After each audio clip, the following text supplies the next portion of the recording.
Comment vivaient réellement les anciens Romains? Que voyaient-ils chaque jour dans les rues animées? Nous nous posons souvent ces questions et nous allons tenter d'y répondre aujourd'hui. Le charme de Rome ne se décrit pas, il se vit. Les guides touristiques parlent généralement de dates et de styles de colonnes, mais la vie elle-même se cache dans les détails. Les marches usées des escaliers, les graffitis antiques sur les murs ou les profondes ornières creusées par les charrettes dans les pavés. Si l'on observe attentivement ces détails, les ruines s'animent. Nous percevons la grande histoire à travers des milliers de petites histoires de gens ordinaires. Notre mode de vie est le prolongement du mode de vie romain. Sans cette époque, nous ne serions pas ce que nous sommes. Rome nous a légué non seulement des statues, mais aussi les fondements mêmes de notre civilisation. Un alphabet, un système juridique, des routes et une architecture. Une grande partie du monde occidental est le fruit de ce qui se déroulait jadis dans les foyers et les forums de la ville éternelle. Passons directement à l'an 115 après J.C., sous le règne de l'empereur Trajan. C'est l'apogée de la puissance de l'Empire. Immense, il s'étendait de l'Écosse aux frontières de l'Iran, du Sahara à la mer du Nord. Imaginez les habitants de la Chine, des États-Unis et de la Russie réunis en un seul État. Dans ce monde, on ne comptait que 50 millions d'habitants, soit à peu près la population de l'Italie actuelle. Ils étaient dispersés sur un territoire immense, reliés par un réseau routier de 100 000 kilomètres. Mais le cœur de tout cela reste Rome. C'est une véritable cosmopolis comme le New York d'aujourd'hui.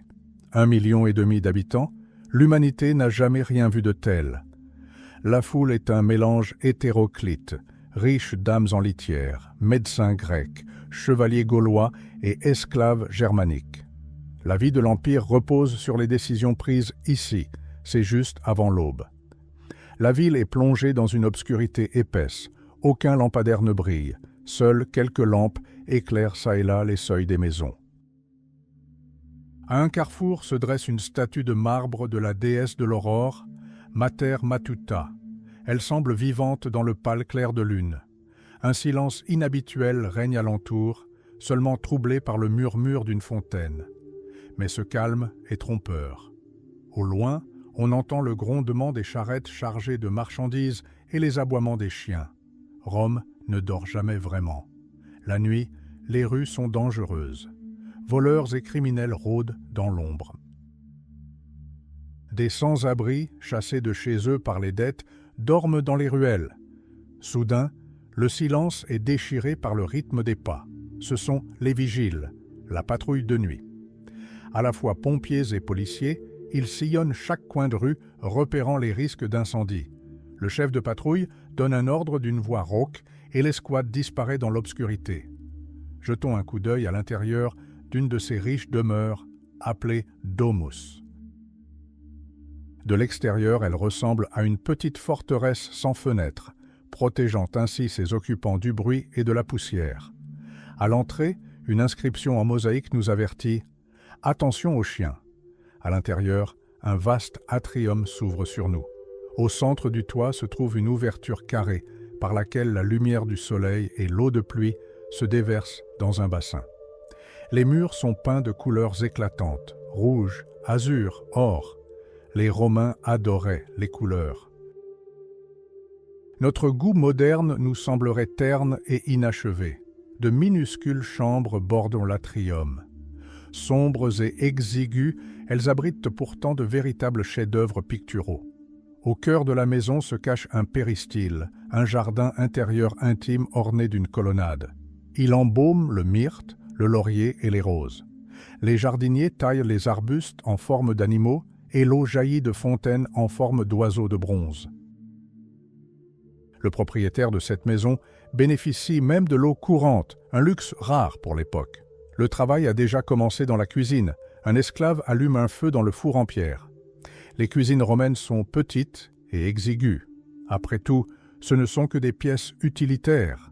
Des ustensiles en cuivre et de la vaisselle pour les mets raffinés sont accrochés au mur. Les esclaves débarrassent les restes du festin de la veille. Le ciel au-dessus de la ville change, les étoiles disparaissent. Un nouveau jour se lève dans la capitale du plus grand empire du monde. Un esclave allume un feu. Alors, comment les Romains allumaient-ils un feu? Jetons un coup d'œil par-dessus l'épaule de la jeune fille. Elle utilise un petit allume-feu en forme de fer à cheval et le frappe avec un morceau de quartz pour créer des étincelles. L'une d'elles atterrit sur une fine lamelle de champignons ligneux qui sert d'amadou. La jeune fille souffle délicatement sur le champignon qui se consume, approche une paille et souffle à nouveau. D'abord, une bouffée de fumée apparaît, puis de joyeuses flammes jaillissent. Voilà, l'esclave va maintenant préparer les braises. Attardons-nous encore un instant dans cette maison. Les demeures romaines sont magnifiques, mais bien moins confortables que nos maisons modernes. En hiver, il y fait froid, il y a des courants d'air, et l'on se réchauffe avec des braseros remplis de charbon. Les pièces sont faiblement éclairées, les fenêtres sont rares, petites et recouvertes de dalles de pierre transparentes, de mica ou simplement de volets en bois. Pour saisir l'atmosphère qui régnait même dans la plus riche des maisons romaines, imaginez un vieux manoir avec ses lits hauts, l'odeur du bois qui brûle, la poussière et les araignées tapies dans les recoins. Il est temps de se mettre au travail. Les premiers à se lever comme chaque matin sont les esclaves. Ils sont 11 dans cette maison. Ensemble, ils forment ce que les Romains appellent une familia, c'est-à-dire l'ensemble des esclaves d'un même maître. Pour une famille aisée, c'est un nombre courant.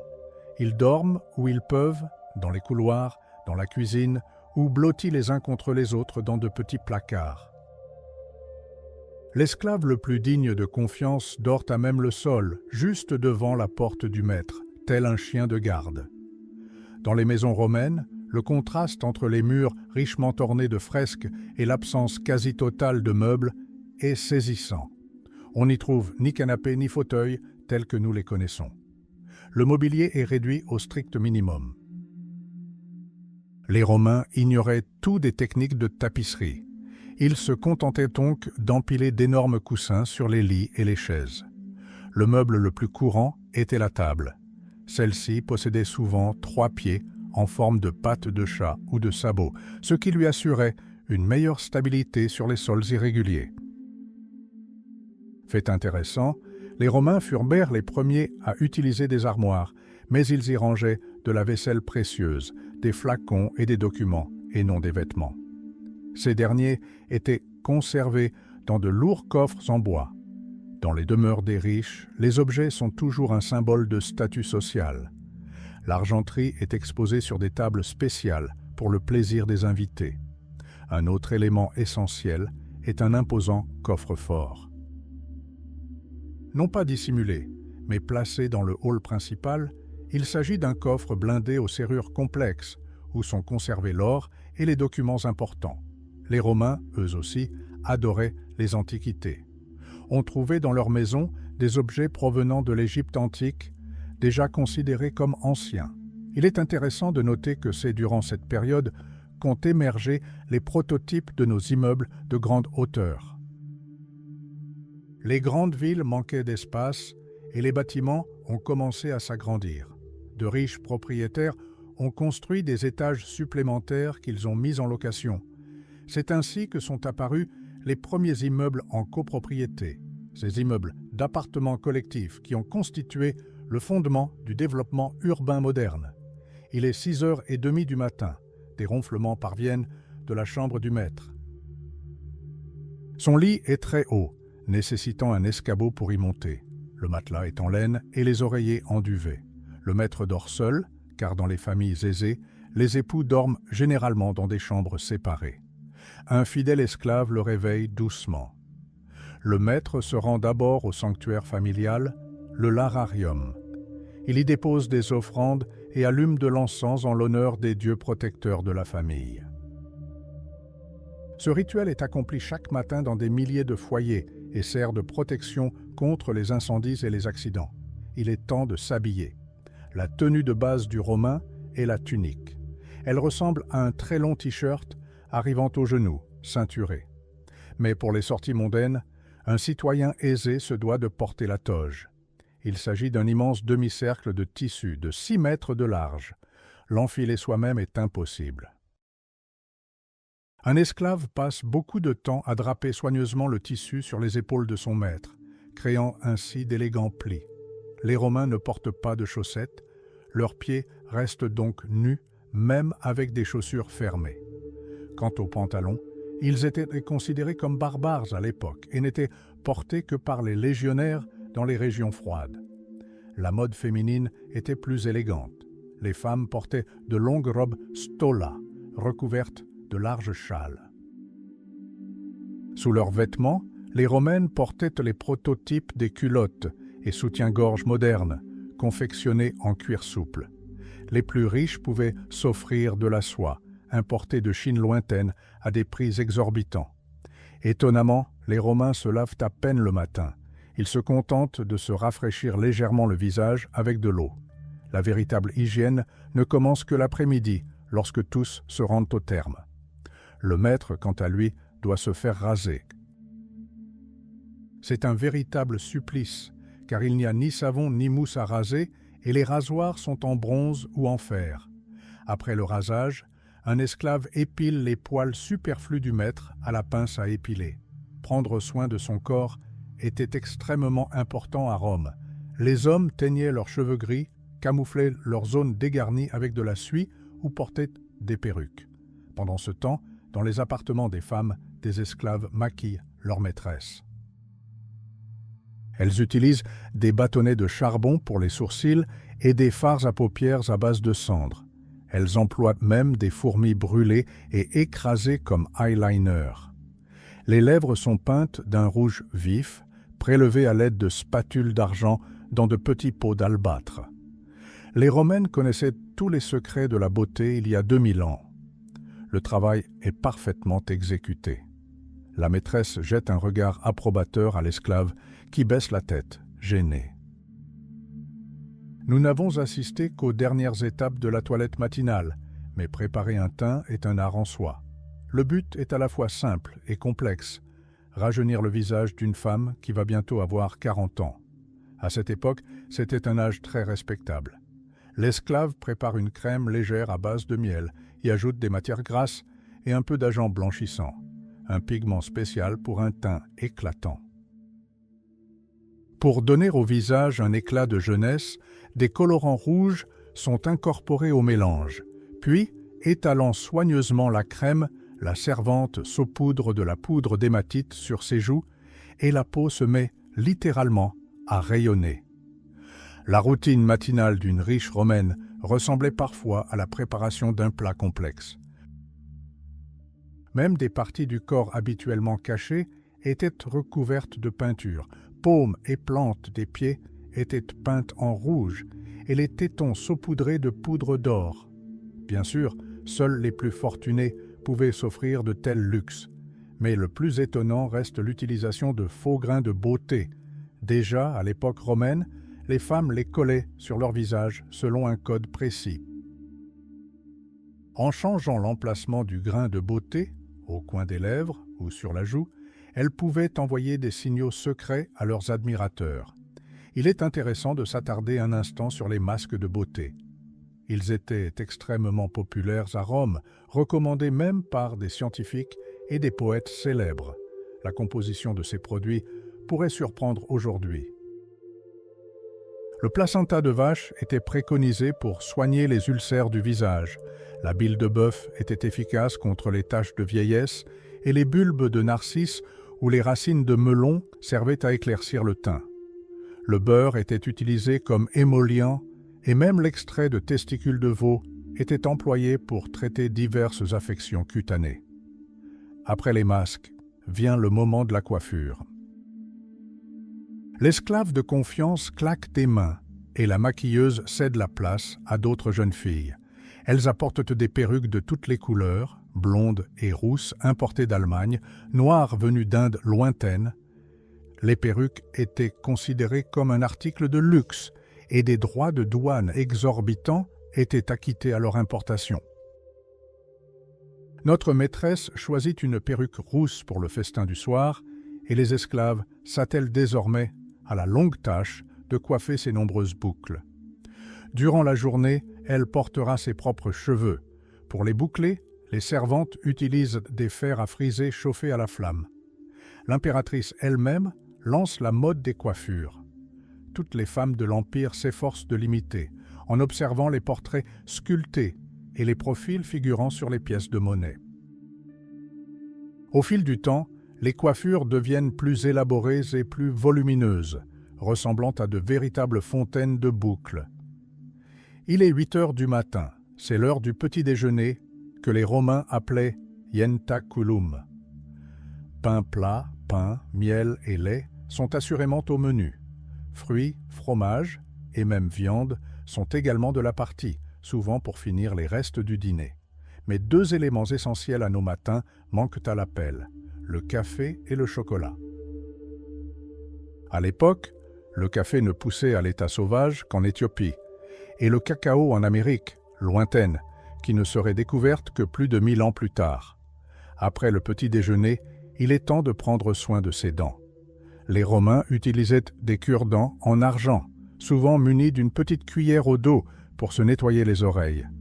Ils se brossaient les dents avec du bicarbonate de soude, et certains, chose étonnante, utilisaient même leur urine pour les blanchir. À 8h30, les portes de la maison s'ouvrent. Une foule de pauvres, les clients, est déjà rassemblée dehors. Ils sont venus demander de l'aide, des conseils ou de l'argent au maître. En échange, le maître reçoit leur vote lors des élections et un groupe de fidèles soutient. C'est le fondement de la société romaine, le système de patronage. Le dominus les reçoit dans son bureau, assis sur un trône, tel une divinité vivante. Pendant ce temps, le brouillard matinal se dissipe sur la ville. En levant les yeux, on aperçoit les 7 collines légendaires qui se dressent au-dessus du voile blanc. Voici le Capitole, avec le majestueux temple de Jupiter et le temple de Junon Moneta, à l'origine même du mot Moneta. Voici le mont Palatin, où se dressent les palais fastueux de l'empereur. Le mot palazzo dérive du nom de cette colline dans de nombreuses langues. Dans la plaine, on aperçoit le Colisée, où des esclaves préparent déjà un immense auvent pour protéger les spectateurs du soleil. Il est difficile de connaître l'heure exacte à Rome. Les cadrans solaires sur les places et les horloges à eau dans les maisons affichent souvent des heures différentes. L'heure romaine n'est pas la même que la nôtre. La journée est toujours divisée en 12 parties, du lever au coucher du soleil, si bien qu'une heure dure 75 minutes en été et seulement 44 en hiver. Les rues s'animent. Des esclaves transportent le linge aux blanchisseries où il sera lavé dans un mélange de soude et d'urine, puis blanchi aux vapeurs de soufre. Les salons de coiffure sont déjà en pleine effervescence. Ce sont les principaux lieux d'échange de nouvelles et de ragots.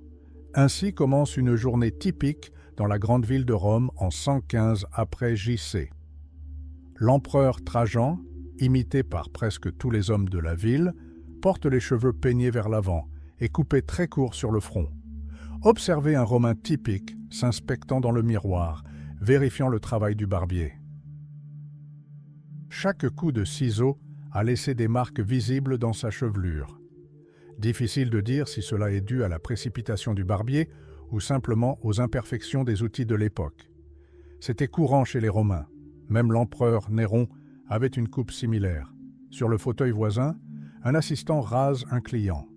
Pas de mousse à raser, elle n'avait pas encore été inventée. La seule chose utilisée pour hydrater la peau est de l'eau pure. Après avoir servi le premier client, le barbier doit affûter à nouveau la lame. Pour ce faire, il utilise une pierre à aiguiser humidifiée avec sa propre salive. Le barbier s'approche prudemment du cou du client et commence à le gratter avec la pierre. On se coupe facilement à cet endroit. Un simple mouvement de recul suffit. Cela arrive si souvent que, depuis l'époque d'Auguste, des amendes sont prescrites pour de telles blessures. Et si un saignement survient, Pline l'Ancien recommande un remède éprouvé. Appliquer sur la plaie une toile d'araignée imbibée d'huile d'olive et de vinaigre. Il pourrait sembler plus facile de se laisser pousser la barbe, mais à cette époque, il était d'usage d'être rasé de près. À moins d'être soldat ou philosophe, une barbe ne pouvait que susciter des regards interrogateurs. Cependant, la mode allait changer en quelques années. Après la mort de Trajan, le nouvel empereur, Hadrien, allait remettre la barbe au goût du jour, peut-être pour dissimuler les cicatrices de son visage, et chacun allait de nouveau se mettre à l'imiter. Nous débouchons sur une longue rue appelée Zagorodni Vzvoz, non loin des thermes de Trajan. Elle est bruyante et bondée d'immenses immeubles aux innombrables fenêtres, évoquant des loges de théâtre, s'élèvent de part et d'autre. Soudain, un bruit sourd retentit. Un seau d'urine a été déversé sur le trottoir. Nous levons les yeux et découvrons un véritable géant. Les Romains appelaient ces bâtiments des insulae. C'étaient des édifices à plusieurs étages, les véritables gratte-ciel de l'Antiquité. L'empereur Auguste interdit leur construction à plus de 21 mètres de hauteur, et sous Trajan, la limite fut abaissée à 18 mètres, soit environ 6 étages. Mais des constructeurs avides violaient souvent la loi, ce qui donnait lieu à des bâtiments fragiles qui s'effondrent parfois. Notre insula est recouverte d'un stuc clair qui reflète la lumière dans les ruelles étroites. Le soubassement est peint en rouge foncé pour camoufler les éclaboussures de boue des passants. Un étroit balcon longe le deuxième étage, un vrai luxe. Les Romains, comme nous, adorent les plantes d'intérieur.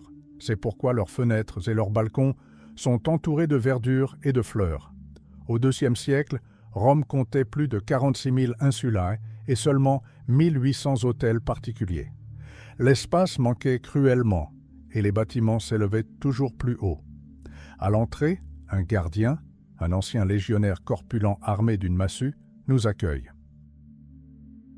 À l'intérieur, l'air est imprégné d'humidité et d'urine, recueillis dans d'énormes tonneaux pour la lessive.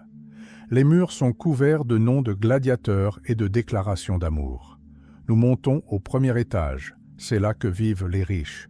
Leurs appartements ont des sols en mosaïque noire et blanche et des murs aux couleurs vives. Étonnamment, ces appartements luxueux n'ont pas de cuisine. On y cuisine sur des braseros portables en bronze, ce qui explique l'odeur constante de fumée et de bois brûlé. Plus on monte dans les étages, plus les habitants sont pauvres. À Rome, le statut social est déterminé par l'étage. Les riches vivent en bas, les pauvres tout en haut. Il n'y a pas d'ascenseur et le risque de mourir dans un incendie au dernier étage est énorme. Se loger dans la capitale coûte une fortune, 4 fois plus cher que dans le reste de l'Italie. Les propriétaires profitent de la sous-location, transformant les étages supérieurs en véritables nids de poules surpeuplés, où l'espace est cloisonné par de fines parois. Le linge sèche sur les paliers et l'air devient vicié, imprégné d'odeurs de transpiration et de nourriture bon marché. C'est le côté sombre de cette grande ville. Ces cages d'escalier sont comme la vie en miniature. La faible lumière fait surgir de l'obscurité un enfant nu, silencieux sur le sol, ou le visage d'un vieil homme endormi sous les plis d'une couverture graisseuse. Le début et la fin du trajet sont unis par l'odeur nauséabonde de la misère. Des voix s'élèvent à chaque marche. Les fines portes en bois bon marché ne dissimulent rien.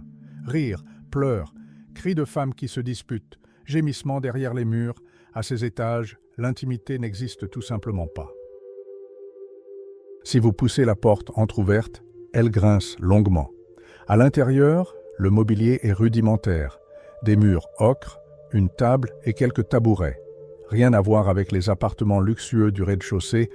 On se croirait plutôt dans une bicoque exiguë. Chaque appartement est cloisonné par des rideaux et divisé en minuscules recoins destinés à la sous-location. Dans l'un de ces recoins, un homme seul dort sur un matelas de paille, sa seule armoire se résumant à 2 clous rouillés plantés dans le mur. Dans un autre, une femme allait un bébé dans un berceau primitif fait de brins d'osier. Il n'y a pas de vitres aux fenêtres. Pour laisser entrer la lumière, il faut ouvrir les volets et laisser entrer le froid.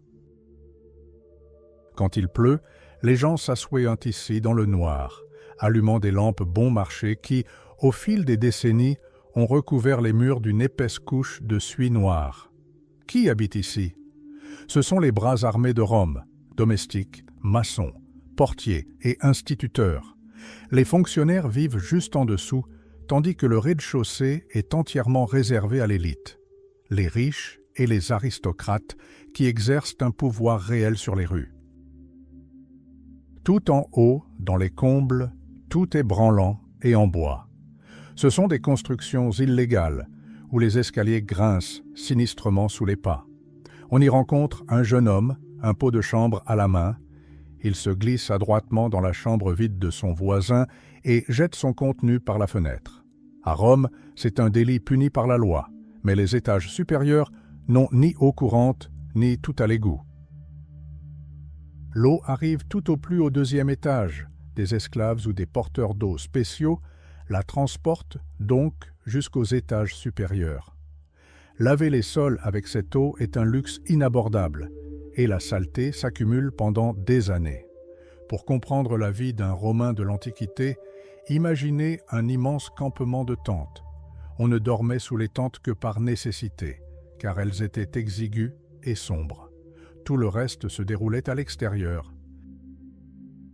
Les Romains se rendaient aux thermes publics pour se laver, aux latrines pour faire leurs besoins et aux échoppes de rue pour se restaurer.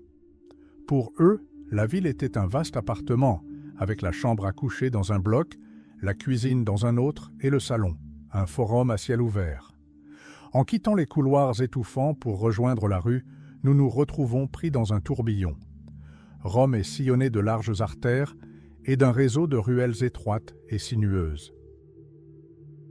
Les rues sont si étroites que les voisins d'en face peuvent se serrer la main par la fenêtre. C'est poussiéreux en été, sale en hiver, et les incendies se propagent rapidement en raison de la forte densité de construction. La ville est pleine de contrastes. De majestueuses avenues cèdent la place à des labyrinthes où du linge coloré sèche entre les immeubles. Mais attention, un mauvais virage peut vous mener à la découverte d'un cadavre dans une impasse obscure. Un passant solitaire portant une bague en or est une proie facile pour un cambrioleur nocturne. À Rome, la vie et la mort sont intimement liées. À l'aube, les étals, les tabernas s'animent. Les propriétaires abaissent brutalement leurs lourds volets de bois. Souvent, une famille entière vit dans ces échoppes de 30 mètres carrés. Ils dorment sur la mezzanine, juste au-dessus des têtes des clients. Des talismans, des figurines de bronze censées porter chance, sont suspendues à l'entrée de chaque atelier. Le bruit des marteaux des chaudronniers, les cris des marchands de tissus et les effluves des tavernes se mêlent en un bourdonnement incessant. Sous les longs portiques, le commerce prospère. On y trouve de tout, de l'encens égyptien à l'ivoire africain. Les vendeurs s'installent illégalement sur les trottoirs avec leurs étals, transformant la ville en un marché sans fin.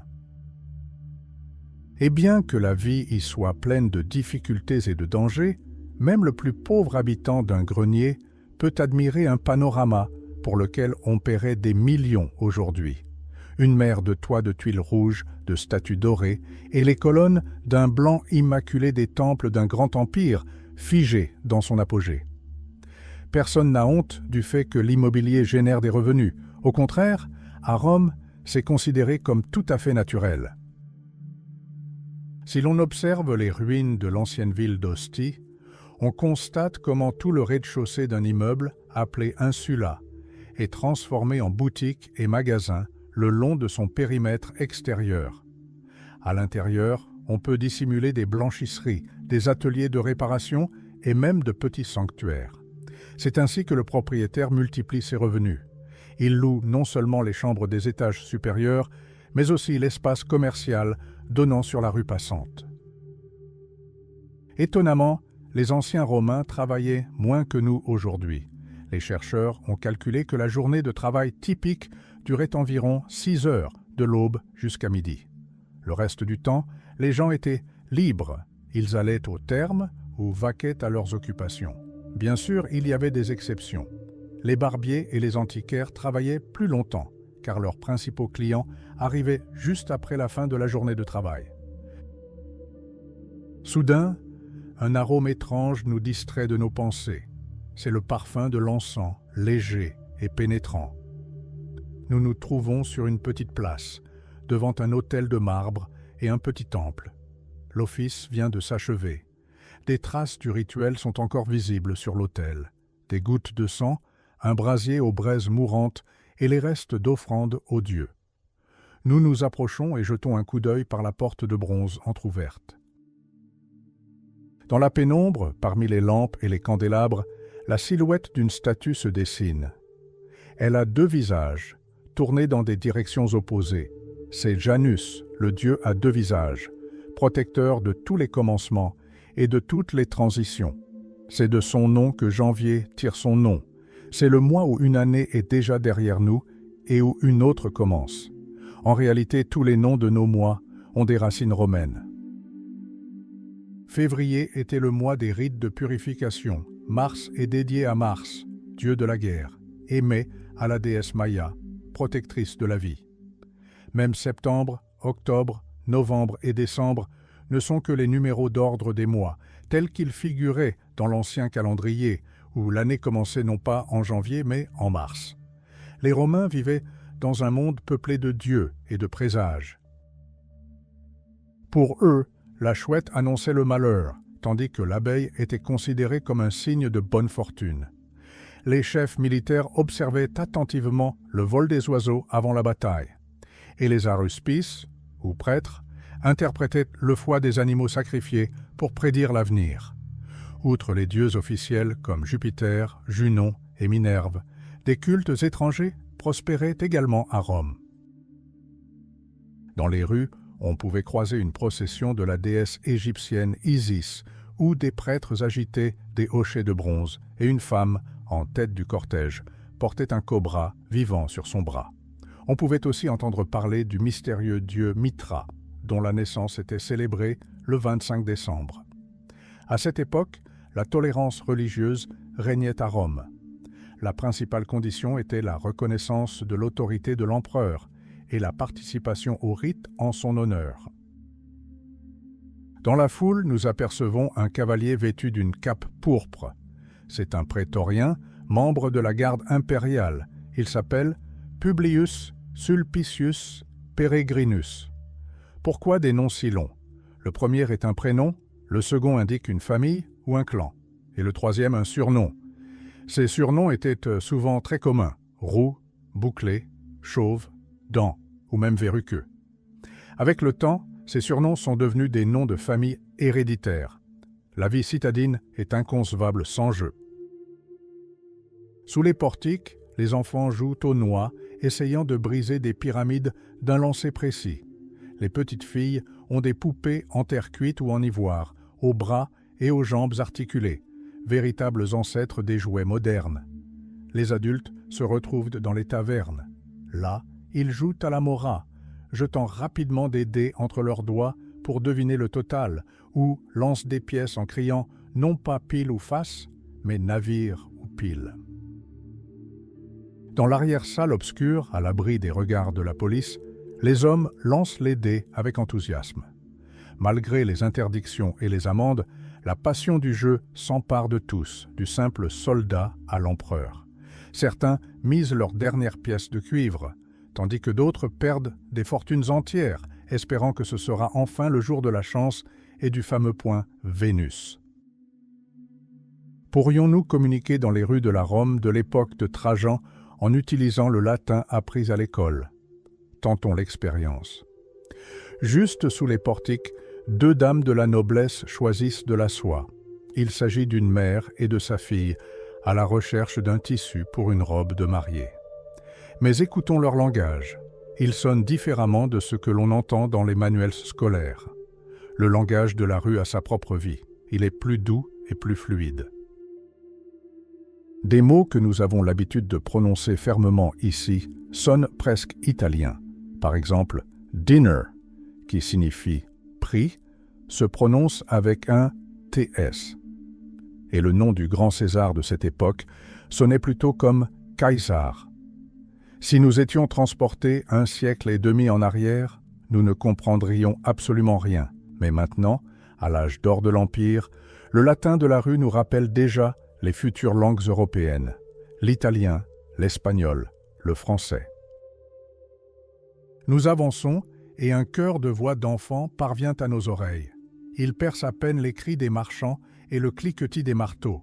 Nous tournons dans une ruelle. Au coin, une trentaine d'enfants sont assis sur de simples tabourets. C'est une école primaire ordinaire.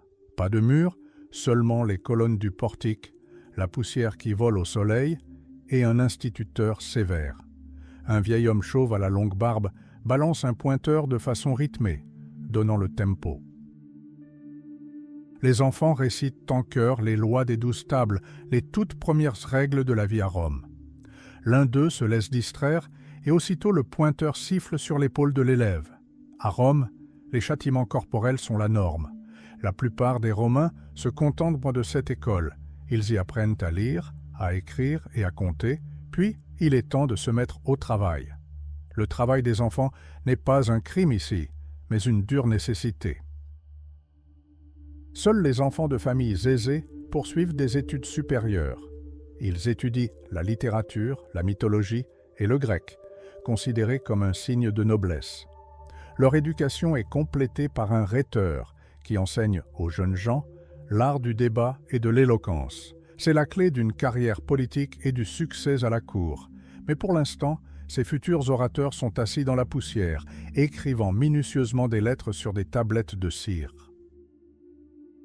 Les plus pauvres utilisent des planches de bois sur lesquelles l'alphabet est gravé. Ils les parcourent simplement avec un bâton, s'habituant ainsi à la forme des lettres. Étonnamment, à Rome, il était courant de lire à voix haute, même seul. La lecture silencieuse n'apparaîtra que des siècles plus tard, dans les monastères.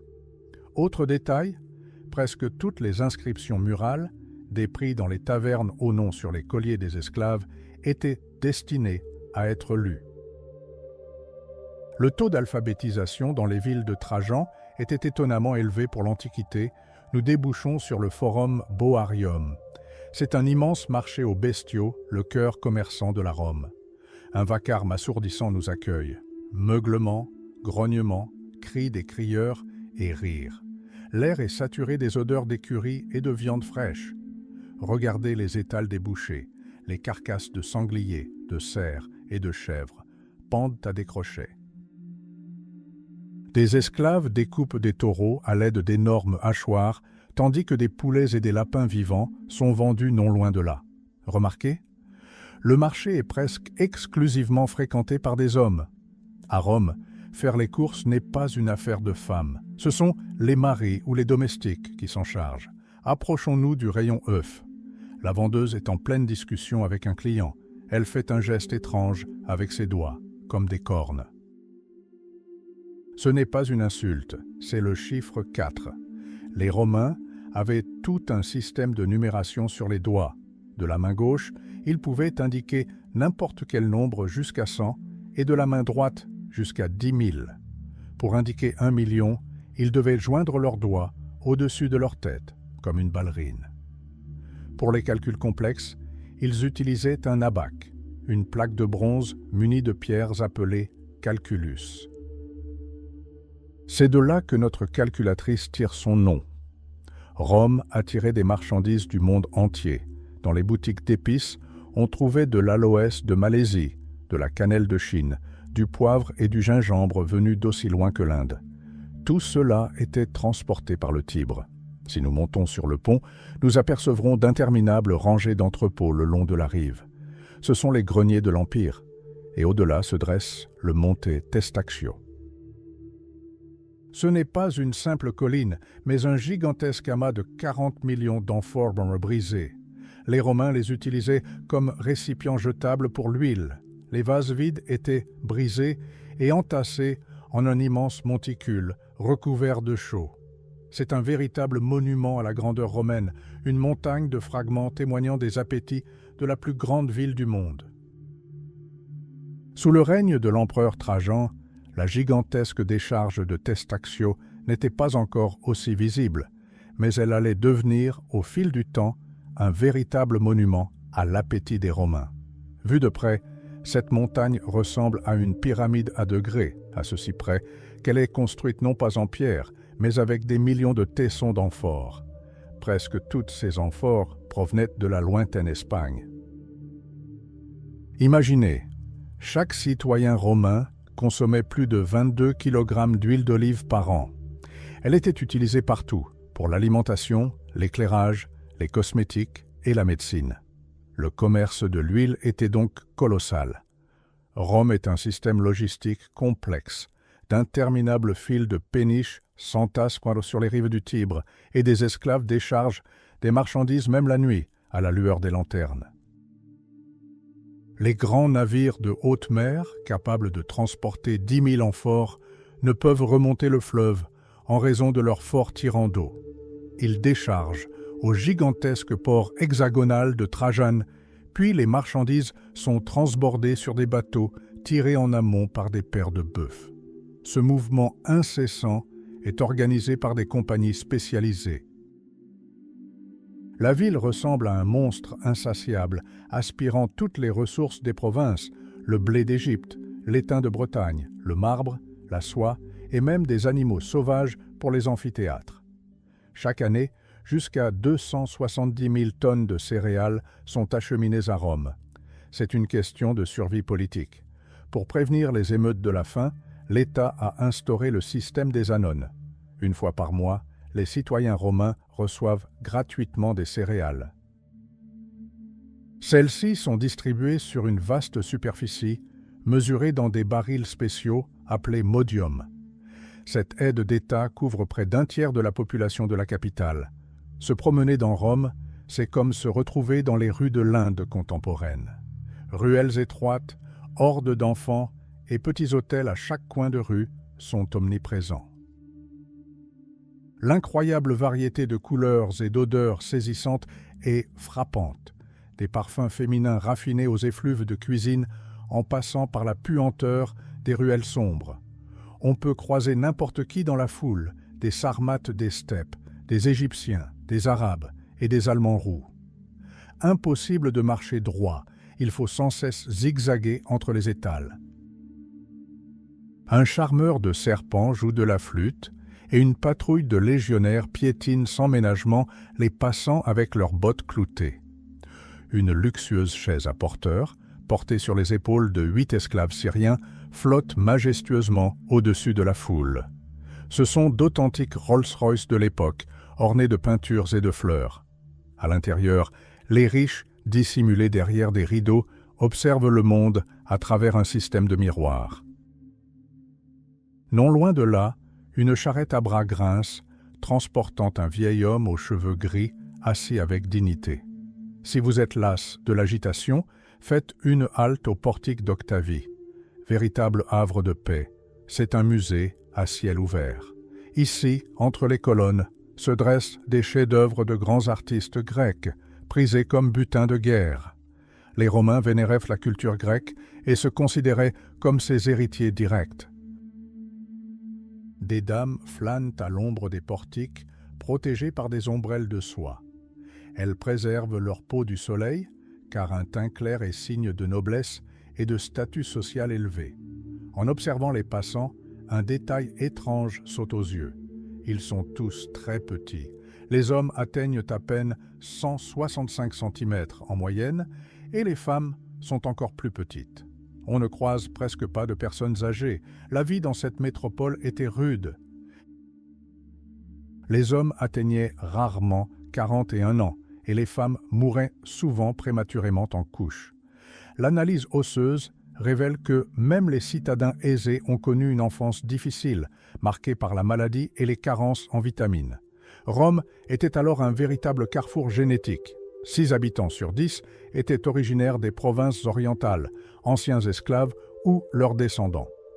Ce fut le premier creuset de peuple de l'histoire. Ici, tout tournait autour du profit, des relations et de la chance. Les problèmes étaient les mêmes que dans les mégapoles modernes. Embouteillages interminables, bruit, loyers exorbitants et insalubrité. Pourtant, la ville semblait incroyablement vibrante et animée d'une énergie unique dans le monde antique. La vie à Rome à cette époque était semée d'embûches qui nous paraissent aujourd'hui inimaginables. Les bâtiments, construits à la hâte avec des matériaux bon marché, pouvaient s'effondrer à tout moment. Il valait mieux ne pas s'aventurer dans les rues la nuit sans escorte, et le jour, la ville était paralysée par des embouteillages monstres. Même Jules César tenta de rétablir l'ordre en interdisant les transports privés du lever au coucher du soleil, mais comme aujourd'hui, les fonctionnaires et les privilégiés trouvaient toujours le moyen de contourner la loi. Le niveau sonore dans ces ruelles est tout simplement insupportable. Le poète Martial déplorait qu'à Rome, les pauvres ne trouvent aucun répit. Les instituteurs les empêchèrent de dormir le matin, les boulangers faisaient un vacarme infernal la nuit, et les chaudronniers et les bijoutiers martelaient leurs machines toute la journée. Juvénal, quant à lui, ironisait en disant que seuls ceux qui avaient les moyens de louer une maison dans un quartier calme pouvaient enfin bien dormir dans cette ville. Aujourd'hui, Rome est paralysée par les voitures, mais dans l'Antiquité, elle était étouffée par des foules immenses. Parfois, cette densité était telle qu'il était impossible d'honorer 2 rendez-vous dans la même matinée. Les tensions sociales s'exacerbaient. La ville était littéralement envahie par des migrants venus du monde entier. Juvénal constatait avec amertume que l'Oronte syrien se jetait depuis longtemps dans le Tibre, apportant avec lui des coutumes étrangères, une musique et des mœurs douteuses. Ces gens arrivaient au port puis marchaient jusqu'à la capitale, faisant flamber les prix de l'immobilier. Il en résulta une explosion de constructions illégales. D'immenses baraques poussaient comme des champignons, et les promoteurs se contentaient de masquer les vieilles fissures, ordonnant aux habitants de dormir en paix alors qu'une menace mortelle planait au-dessus de leur tête. Plus loin, nous arrivons sur une petite place très animée. C'est un marché aux esclaves. Un homme petit et rondouillard passe devant nous. Son attitude trahit son passé d'esclave, devenu maître de son destin, et il se montre encore plus agressif que son ancien maître. Il traîne par une corde un jeune homme musclé aux cheveux blonds, probablement un barbare germanique ou dace. Le regard du captif ne reflète que soumission et appréhension de son sort. Ici, sur des estrades de bois, s'étalent les êtres humains, véritables marchandises. Chacun porte autour du cou une étiquette descriptive, comme des bouteilles d'huile dans une boutique. Les marchands, appelés mangonais, ne reculent devant rien pour dissimuler les faiblesses des esclaves. Ils écrivent fort, mangent peu, connaissent le grec ou est versé en philosophie. Les esclaves attendent leur sort, abasourdis. Certains ont la chance de devenir serviteurs d'un riche patricien, ce qui leur offre l'espoir d'une liberté future. D'autres sont confrontés à un véritable cauchemar, bordel, carrière ou travaux forcés dans des villas rurales où l'esclave n'est plus qu'un instrument de communication. On voit des clients inspecter les gens sans ménagement, comme du bétail. Ils vérifient leurs dents, palpent leurs muscles, les obligent à se retourner. À Rome, le racisme tel que nous le concevons n'existe pas. Personne n'est persécuté à cause de sa couleur de peau, seul le statut compte. On est soit citoyen, soit esclave.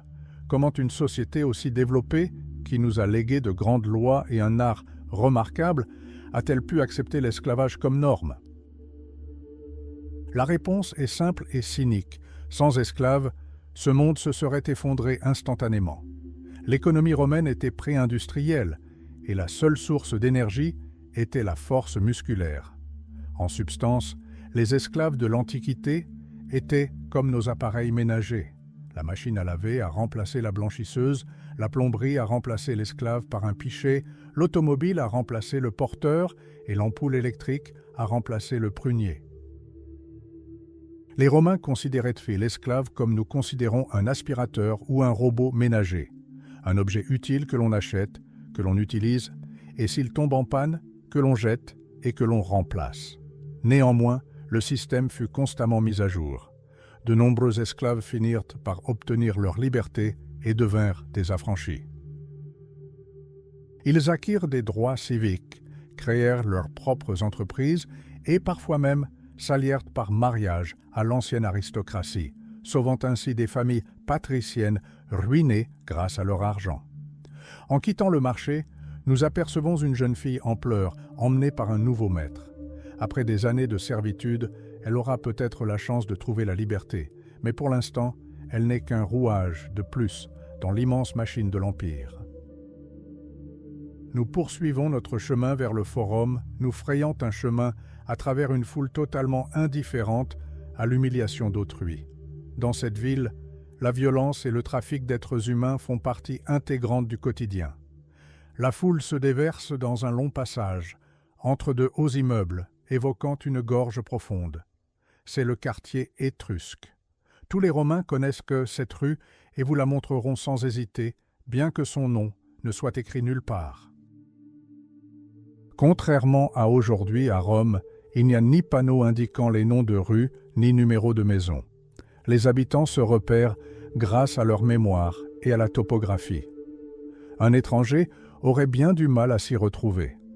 Pour retrouver la maison d'un ami, il faut mémoriser un itinéraire complexe, marcher jusqu'au bout de la place, trouver la bonne statue, emprunter une ruelle jusqu'à une fontaine précise et seulement ensuite chercher l'entrée d'une île à plusieurs étages.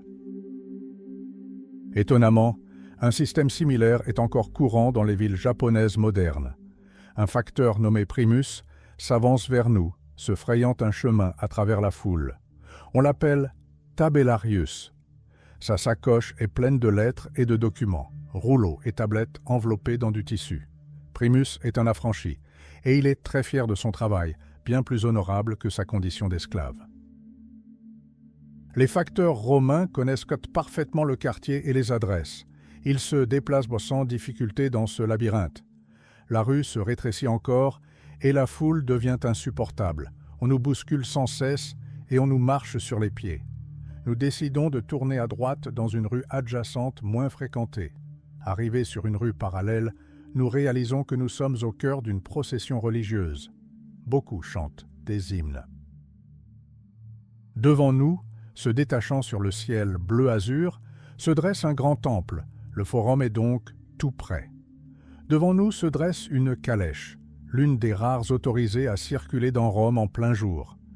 La foule s'écarte pour la laisser passer, et nous comprenons qu'une personne de haut rang s'y trouve. Une garde d'honneur arborant des symboles de pouvoir et des musiciens précèdent la calèche. On aperçoit même des licteurs. La calèche est recouverte d'une bâche ornée de statues dorées et de guirlandes de fleurs. Les fenêtres sont drapées de lourds rideaux, nous empêchant de voir le passager. La calèche pénètre sur une petite place et s'arrête devant un élégant temple rond, le temple de Vesta. Des grilles de verre sont installées entre ces colonnes et, à l'intérieur, dans l'obscurité, on aperçoit des flammes. Des gardes se tiennent aux alentours. C'est l'un des lieux les plus importants de Rome. Des esclaves forment un cordon humain écartant les passants et une femme âgée, drapée d'un manteau, descend de la calèche. Une fillette d'une dizaine d'années, emmêlée dans sa longue robe, la suit et est aidée à descendre. Tout s'éclaire d'un coup. La jeune fille est une novice, une future vestale. Elle a été choisie personnellement par le pontife Maxime, l'empereur Trajan, issu d'une famille patricienne. Aujourd'hui, elle a quitté sa famille pour toujours et est entrée au monastère attenant au temple. La foule contemple l'enfant avec une grande vénération, certains prient même. Malgré son jeune âge, elle est devenue l'une des élues qui garderont la flamme sacrée de Rome. On croit que le destin de tout l'Empire repose sur cette flamme. 30 années de service l'attendent, 10 ans d'études, 10 ans de fonction de prêtresse, et 10 autres à former les nouvelles venues. Les Vestales sont tenues en haute estime, elles occupent les meilleures places lors des fêtes et président les rites les plus importants. Mais leur vie est rythmée par de strictes interdictions. La principale d'entre elles est la préservation de leur virginité. Si une Vestale rompt son vœu ou laisse le feu sacré s'éteindre, elle encourt un châtiment terrible. La loi interdit de la tuer par effusion de sang. La coupable est donc emmurée vivante dans une cellule souterraine avec une simple bougie et un morceau de pain. La porte de la maison de la Vestale se referme et la jeune fille disparaît à l'intérieur. Désormais, Son monde entier sera confiné entre ses murs pour de longues années. Nous poursuivons notre chemin et débouchons sur l'immensité du Forum romain. Face à ces majestueux édifices de marbre, il est difficile d'imaginer qu'il s'agissait autrefois d'un marécage insalubre et infesté de moustiques. C'est grâce à un ingénieux système d'égouts, la célèbre Cloaca Maxima, que les Romains parvinrent à assécher cette zone et à la transformer en un centre de vie politique et religieuse. D'abord marché, le Forum devint, après la victoire sur Carthage, la capitale du monde, et se remplit de temples et de basiliques grandioses. Avec le temps, l'espace se fit rare, et les empereurs commencèrent à faire construire leur propre forum adjacent au principal. Ce fut une entreprise colossale. Des quartiers entiers furent rasés, des collines nivelées, pour créer un unique ensemble architectural de marbre et d'or. Les forums demeurèrent le cœur de la ville pendant plus de 1000 ans, mais à la Renaissance, ils subirent un sort tragique. Le pape Jules II décida de les transformer en carrières. De magnifiques temples furent démantelés, et des statues et des colonnes de marbre inestimables furent jetées dans des fours pour être cuites et transformées en chaux destinés à de nouveaux édifices. Même les protestations de grands maîtres tels que Michel-Ange et Raphaël furent vaines. En quelques décennies, le centre de l'Empire fut réduit en ruines, donnant naissance au champ des vaches.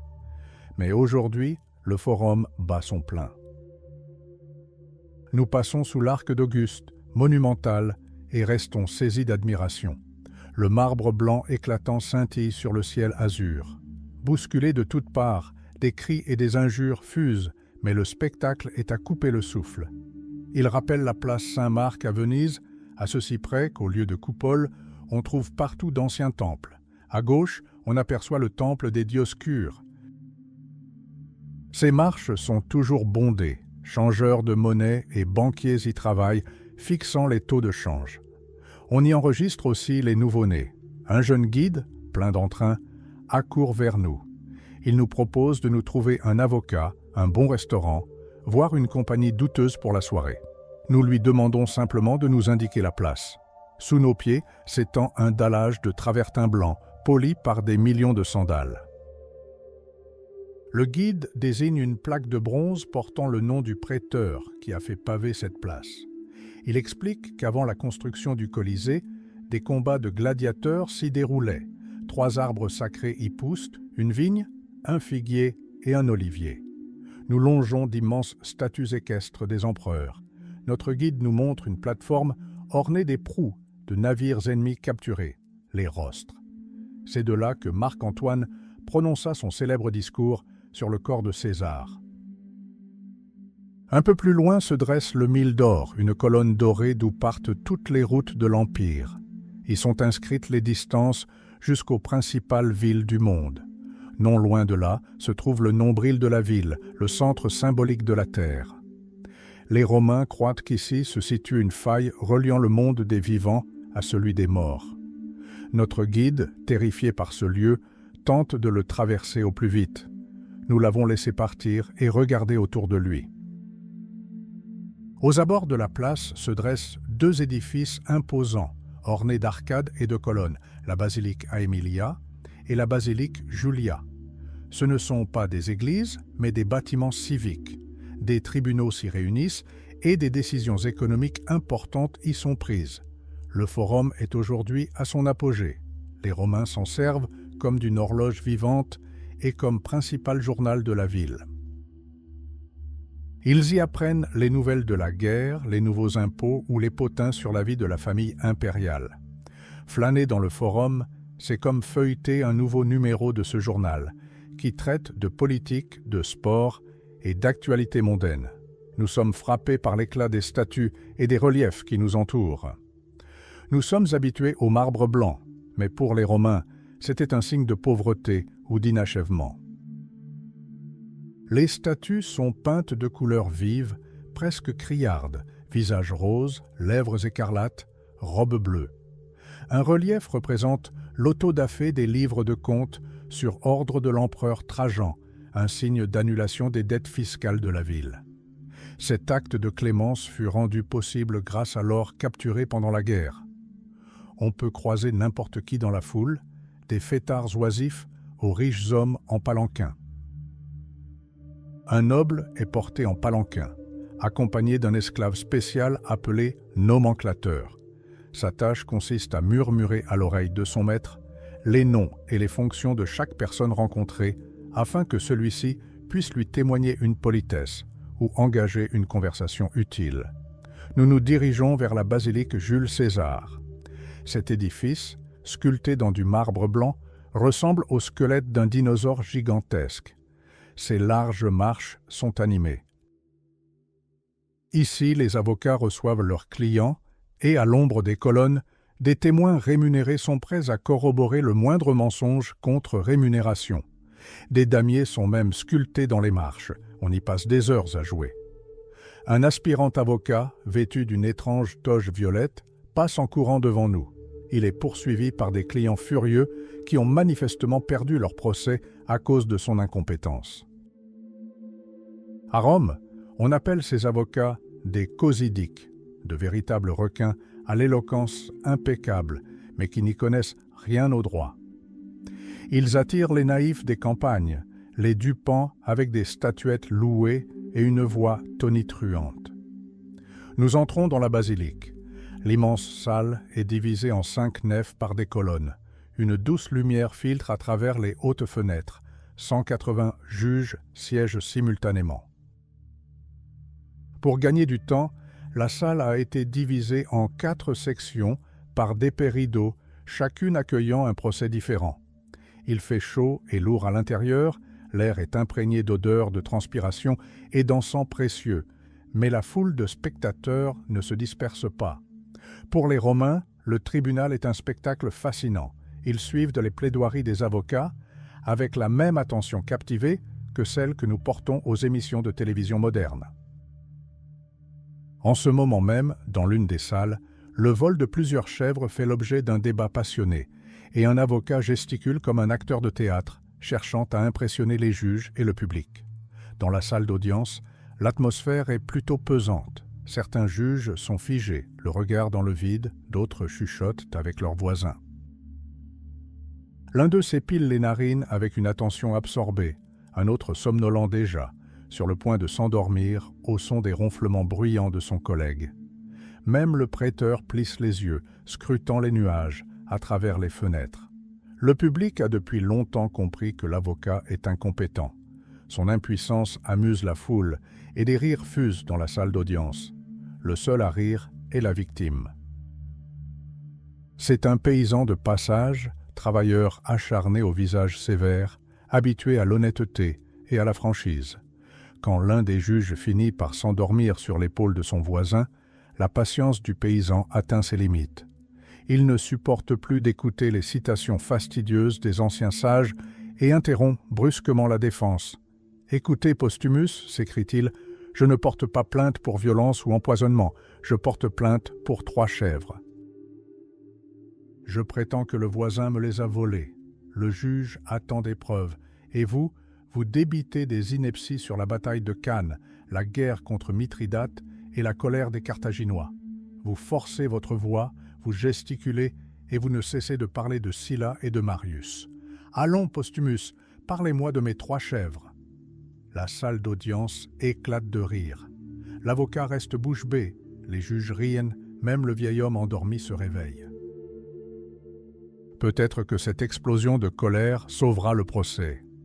Pendant ce temps, un homme dans un coin note rapidement ce qui se passe. Grâce à lui, les paroles de ce simple paysan traverseront les siècles et nous feront sourire aujourd'hui. Soudain, la salle d'audience explose de bruit, d'applaudissements et de sifflets. Derrière un épais rideau, dans la pièce voisine, un autre avocat vient de prononcer une plaidoirie brillante.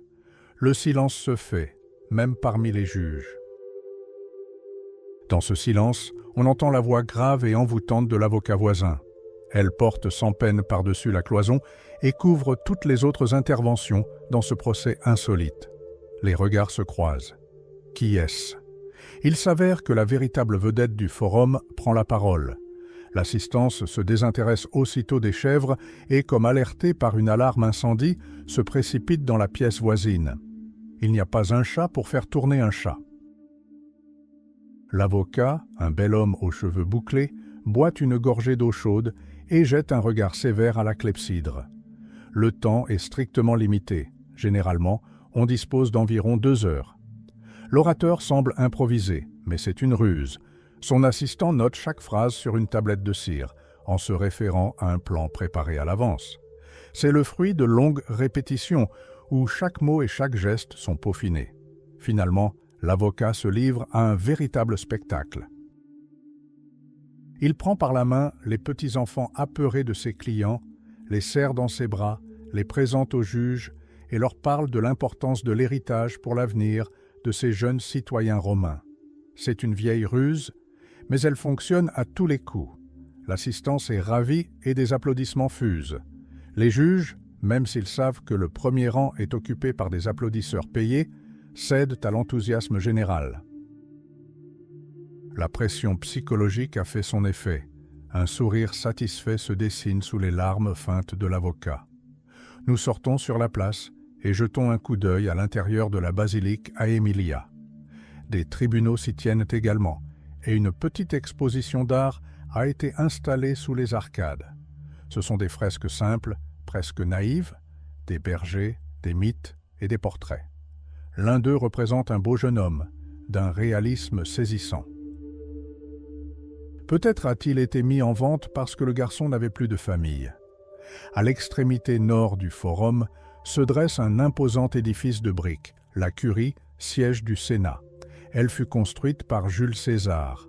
À l'intérieur, de magnifiques sols en marbre rare ornent les murs. Les sénateurs sont déjà réunis, discutant des dernières nouvelles.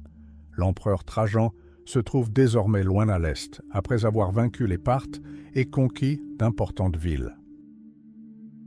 Le Sénat doit officialiser sa victoire, mais la grandeur passée de la République ne se fait plus sentir ici. L'atmosphère ressemble désormais davantage à celle d'un conseil administratif. Les lourdes portes de bronze se referment et les gardes prennent position, lance à la main. Pendant ce temps, dans le Colisée, 50 000 personnes retiennent leur souffle. Une chasse fait rage dans l'arène. Un chasseur nommé Spitara affronte un léopard gigantesque nommé Victor. Victor est une bête redoutable, un véritable professionnel qui a déjà tué de nombreuses personnes. Il attaque à la vitesse de l'éclair, visant droit à la gorge. Le chasseur n'est armé que d'une lance, il ne porte même pas de casque. À un moment donné, le lion est libéré de sa cage pour un nouveau duel. Un rugissement menaçant fait se retourner le léopard une fraction de seconde. C'est tout ce qu'il faut à Spitara. Il se jette sur lui et enfonce sa lance entre les côtes du prédateur. La bête tente de la mordre, mais elle n'y parvient pas. Le sang tache le sable et le léopard s'effondre au sol. Le Colisée explose de cris, scandant le nom de son nouveau héros. Les clameurs de la foule résonnent jusqu'aux forums impériaux. Les passants se retournent un instant, puis reprennent leurs activités. Nous poursuivons notre chemin, dépassant le forum de Jules César pour rejoindre le forum de Trajan. Ce chef-d'œuvre d'ingénierie, bâti avec l'or pris en Dacie, est une vaste place pavée de marbre blanc, bordée de dizaines de colonnes, surmontées de statues de chefs barbares capturés. Au centre se dresse la colossale basilique Ulpia. À l'intérieur, une véritable forêt de colonnes de granit et des plafonds aux reflets dorés. Nous rencontrons l'architecte lui-même, Apollodore de Damas, qui inspecte l'édifice. Non loin de là se trouve la bibliothèque, où des milliers de rouleaux de papyrus reposent sur des étagères en forme de losange. En sortant sur le balcon, nous apercevons la célèbre colonne Trajane. Elle est entourée d'une frise de pierre de 200 mètres de long, gravée avec une précision méticuleuse de l'histoire de la guerre. Ici, sur la place, nous assistons à une scène émouvante. Un maître âgé affranchit solennellement 2 jeunes esclaves. Ils ne sont plus des biens, mais des personnes libres, libres de se marier et de construire leur propre vie. Pendant ce temps, les autorités romaines poursuivent leur travail invisible. Elles n'ont pas d'ordinateur, mais dispose d'un plan monumental en marbre de la ville, la Forma Urbis. Ce cadastre détaillé sert à résoudre les litiges relatifs aux limites des propriétés et à la taille des commerces. La ville vit sa propre vie, complexe, bruyante et fascinante. Imaginez un plan de ville monumentale en marbre, connu sous le nom de Forma Urbis. Cette carte cadastrale détaillée servait dans l'Antiquité à résoudre les litiges relatifs aux limites des propriétés et à la superficie des commerces. Grâce à elle, nous pouvons aujourd'hui étudier chaque courbe des rues romaines, la profondeur des colonnades et même l'emplacement des fontaines. Ces cartes étaient gravées sur des dalles de marbre blanc, mais malheureusement, seuls quelques fragments ont survécu. Au Moyen Âge, une grande partie de ces archives inestimables a été simplement brûlée dans de la chaux ou utilisée pour la décoration murale. En observant ces dessins, on est frappé par le professionnalisme des géomètres antiques. Les autorités romaines étaient rigoureuses, voire pédantes, car le contrôle de toute la ville et une gestion territoriale efficace dépendaient de l'exactitude des informations. Passons maintenant à l'un des endroits les plus fréquentés de Rome, les toilettes publiques. À l'apogée de l'Empire, on en comptait 144. L'entrée est toujours bondée, comme dans une gare ou une station-service moderne. Les visiteurs y entrent d'un pas rapide et en ressortent calmement, tranquillement. On donne une petite pièce au préposé, assis au comptoir. C'est de là que vient la célèbre expression « l'argent n'a pas d'odeur ». L'empereur Vespasien imposa une taxe sur l'urine utilisée par les blanchisseries pour laver le linge, et lorsque son fils Titus protesta contre cette abomination, son père répondit par cette phrase, devenue une expression consacrée depuis des siècles. À l'intérieur des toilettes, une vision inattendue nous attend, une pièce spacieuse ornée de stucs, de peintures et même de statues de Dieu. Mais si l'on baisse les yeux, le panorama change radicalement. On y découvre des dizaines d'hommes de toutes conditions, assis côte à côte, en train d'uriner. L'air est imprégné de l'odeur des toilettes publiques, mais cela ne semble déranger personne. Pour un Romain, les toilettes sont un lieu public, presque un forum. Ici, on converse tranquillement, on raconte les dernières blagues et on s'invite même à dîner chez ses voisins fortunés. Il n'y a pas d'intimité. On s'assoit sur un long siège en marbre, comme dans un bus moderne. Au lieu de papier toilette, on utilise une éponge de mer fixée à un bâton. On la trempe dans un ruisseau qui coule dans un caniveau juste à leurs pieds, puis on la remet dans la cuve commune. L'ensemble du système d'égout se déverse dans la Cloaca Maxima, le principal égout de Rome. Véritable chef-d'œuvre d'ingénierie, ce tunnel mesure près de 5 mètres de diamètre. Les Romains avaient compris que sans un système d'assainissement efficace, une ville immense ne pouvait tout simplement pas survivre. Les rues étaient courbes pour permettre à l'eau de pluie de s'écouler dans les caniveaux, nettoyant ainsi les pavés. Même la célèbre bouche de la vérité, si prisée des touristes, n'est en réalité qu'une plaque d'égout décorative. Au même moment, le mystère de la naissance se joue dans une maison romaine. Une femme souffre des douleurs de l'accouchement, assise dans un fauteuil en osier spécialement conçu à cet effet. Point d'anesthésie, seulement le savoir-faire d'une sage-femme nommée Scribonia Atix. À cette époque, l'accouchement était mortel pour la mère comme pour l'enfant.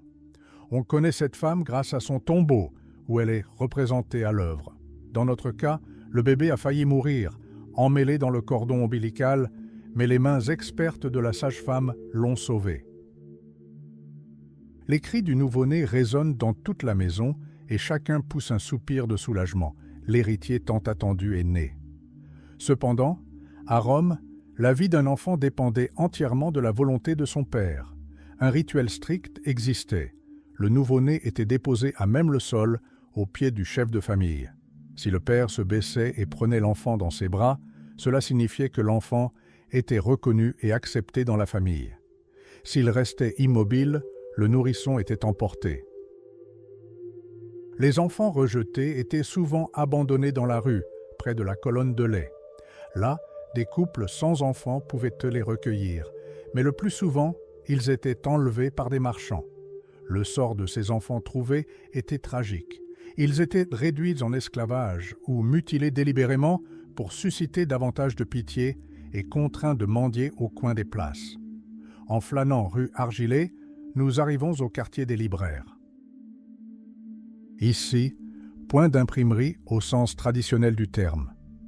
Les livres sont soit des rouleaux de papyrus, soit des tablettes de bois enduites de cire. Dans les ateliers, des dizaines de scribes esclaves, sous la dictée, réalisent simultanément de multiples copies d'une même œuvre. C'est ici, dans la boutique de Trifon, que nous pourrions croiser Tacite en personne. Le grand historien supervise l'avancement de ses annales.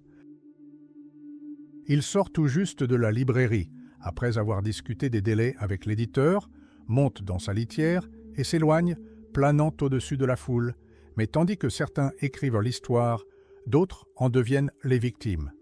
Non loin de là, à l'ombre du Colisée, un homme attend son sort derrière des barreaux. Fonctionnaire corrompu, il est désormais condamné à être dévoré par des bêtes sauvages. Dehors, la foule rugit, assoiffée de sang et de spectacle. Pour lui, cette journée tumultueuse s'achèvera dans quelques minutes sur le sable brûlant de l'arène. Il passa de nombreuses années en esclavage, mais une fois libre, au lieu de rechercher la justice, il entama une ascension brutale. Cet homme laissa des dizaines de familles dans le dénuement, les jetant sans scrupules à la rue. Prêteur sur gages impitoyables, il se délectait de son pouvoir, refusant tout répit à ceux qui le suppliaient à genoux. Sa cruauté dissimulait une soif de vengeance liée à son propre passé. Il devint un prédateur cynique, corrompant les fonctionnaires, rouant de coups les débiteurs, confisquant leurs biens et partageant le butin avec ses complices. Sa richesse et son influence semblaient illimitées, mais un jour, tout s'écroula. Les aveux d'un de ces hommes corrompus suffirent. Les gardes arrivèrent à l'aube, suivis de l'emprisonnement, des interrogatoires et de la torture. Lorsque les victimes parlèrent, l'ampleur de ces crimes horrifia même Rome, pourtant habituée à tant d'horreurs. La sentence fut sans appel, la mort dans l'arène. Le voilà maintenant, les jambes flageolantes de terreur. Les gardes s'écartent, laissant place à deux bourreaux vêtus d'étranges combinaisons de cuir et de casques à capuche. Ils ressemblent à d'étranges créatures ou à des dresseurs d'animaux modernes en tenue de protection. Une secousse brutale projette le condamné sur le sable brûlant. Aveuglé par la lumière du soleil, il ne peut même pas se protéger les rayons, les mains liées dans le dos. La foule rugit. L'ancien usurier a pris beaucoup de poids durant ces années d'oisiveté et sa course maladroite, accompagnée des sifflets et des rires de la foule, devient un spectacle pitoyable. Parmi les spectateurs se trouvent nombre de ses anciennes victimes, qui assistent maintenant avec jubilation à sa fin. Les bourreaux le poussent vers un lion immense à la crinière sombre. Ironie du sort, la bête, comme sa victime, est originaire d'Afrique du Nord. Le lion hésite, mais un coup de lance le contraint à attaquer. L'homme voit sa mort approcher. Les yeux noisettes luisants du prédateur ne révèlent que cruauté. Le condamné hurle, mais un des bourreaux le saisit par les cheveux, forçant sa tête à se jeter sur la bête. Tout se passe en un instant. Les crocs s'enfoncent dans son visage, broyant les os et déchirant les tissus. Les spectateurs applaudissent, les yeux rivés sur le masque ensanglanté qui a transformé le visage du condamné. Quelques secondes de convulsions supplémentaires et le lion commence son repas. Cela nous paraît monstrueux, mais pour les Romains, la mort était monnaie courante. Avant de les juger pour leur cruauté, il est bon de se rappeler que le monde était alors baigné de sang. Les Étrusques pratiquaient des sacrifices humains, les Celtes décoraient leur demeure avec les têtes tranchées de leurs ennemis, et en Chine, la promotion dépendait du nombre d'oreilles ennemies rapportées. Les Romains, quant à eux, transformaient les exécutions en spectacles. Le Colisée était un lieu d'édification, à l'instar de la guillotine et du gibet, qui devinrent populaires plus tard en Europe. Aujourd'hui, Nous regardons des thrillers et des films d'action qui présentent la violence comme un divertissement, et en ce sens, nous ne sommes pas si éloignés du public de l'Antiquité. Les mises en scène des exécutions à Rome étaient sophistiquées. On rejouait les mythes d'Icare, d'Orphée ou de Prométhée, mourant réellement pour un dénouement spectaculaire. Mais la vie continue en ville. Il est 1 heure, l'heure du déjeuner. Nous suivons des colporteurs d'esclaves à travers la foule, nous servant d'eux comme brise-glace. Nous passons devant des auberges et traversons la rue sur les pavés d'un ancien passage piéton qui nous garde les pieds au sec les jours de pluie. Les rues sont pleines de gens pressés d'aller manger. L'un de ces établissements est une Popina. C'est un ancien fast-food avec un comptoir en marbre incrusté de cuves de nourriture et de vin. L'odeur de viande rôtie au romarin embaume l'air. Derrière le comptoir se tient une jolie jeune femme dont le décolleté plongeant fait une excellente publicité. Les clients mangent debout ou assis à de simples tables. Ici, on peut commander du vin chaud au poivre et au miel, et pour une somme modique, 8 ânes, on peut bénéficier d'un service plus attentionné auprès d'une serveuse à l'étage. En parlant d'argent, un sesterce à l'époque de l'empereur Trajan équivalait à peu près à 2 € actuels.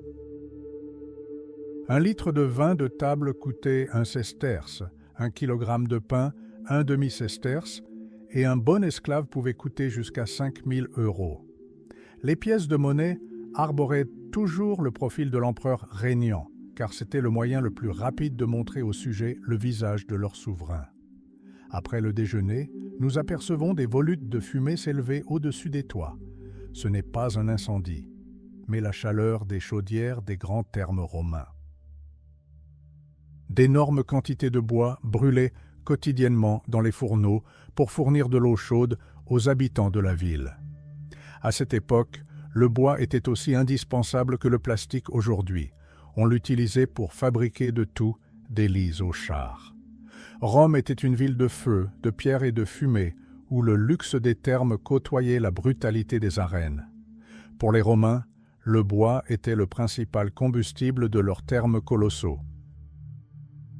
Si l'air embaume la fumée de bois, c'est qu'il y a un endroit pour se laver à proximité. Nous nous dirigeons vers les magnifiques thermes de Trajan. Véritables prouesses d'ingénierie, ils sont sans égal dans l'histoire.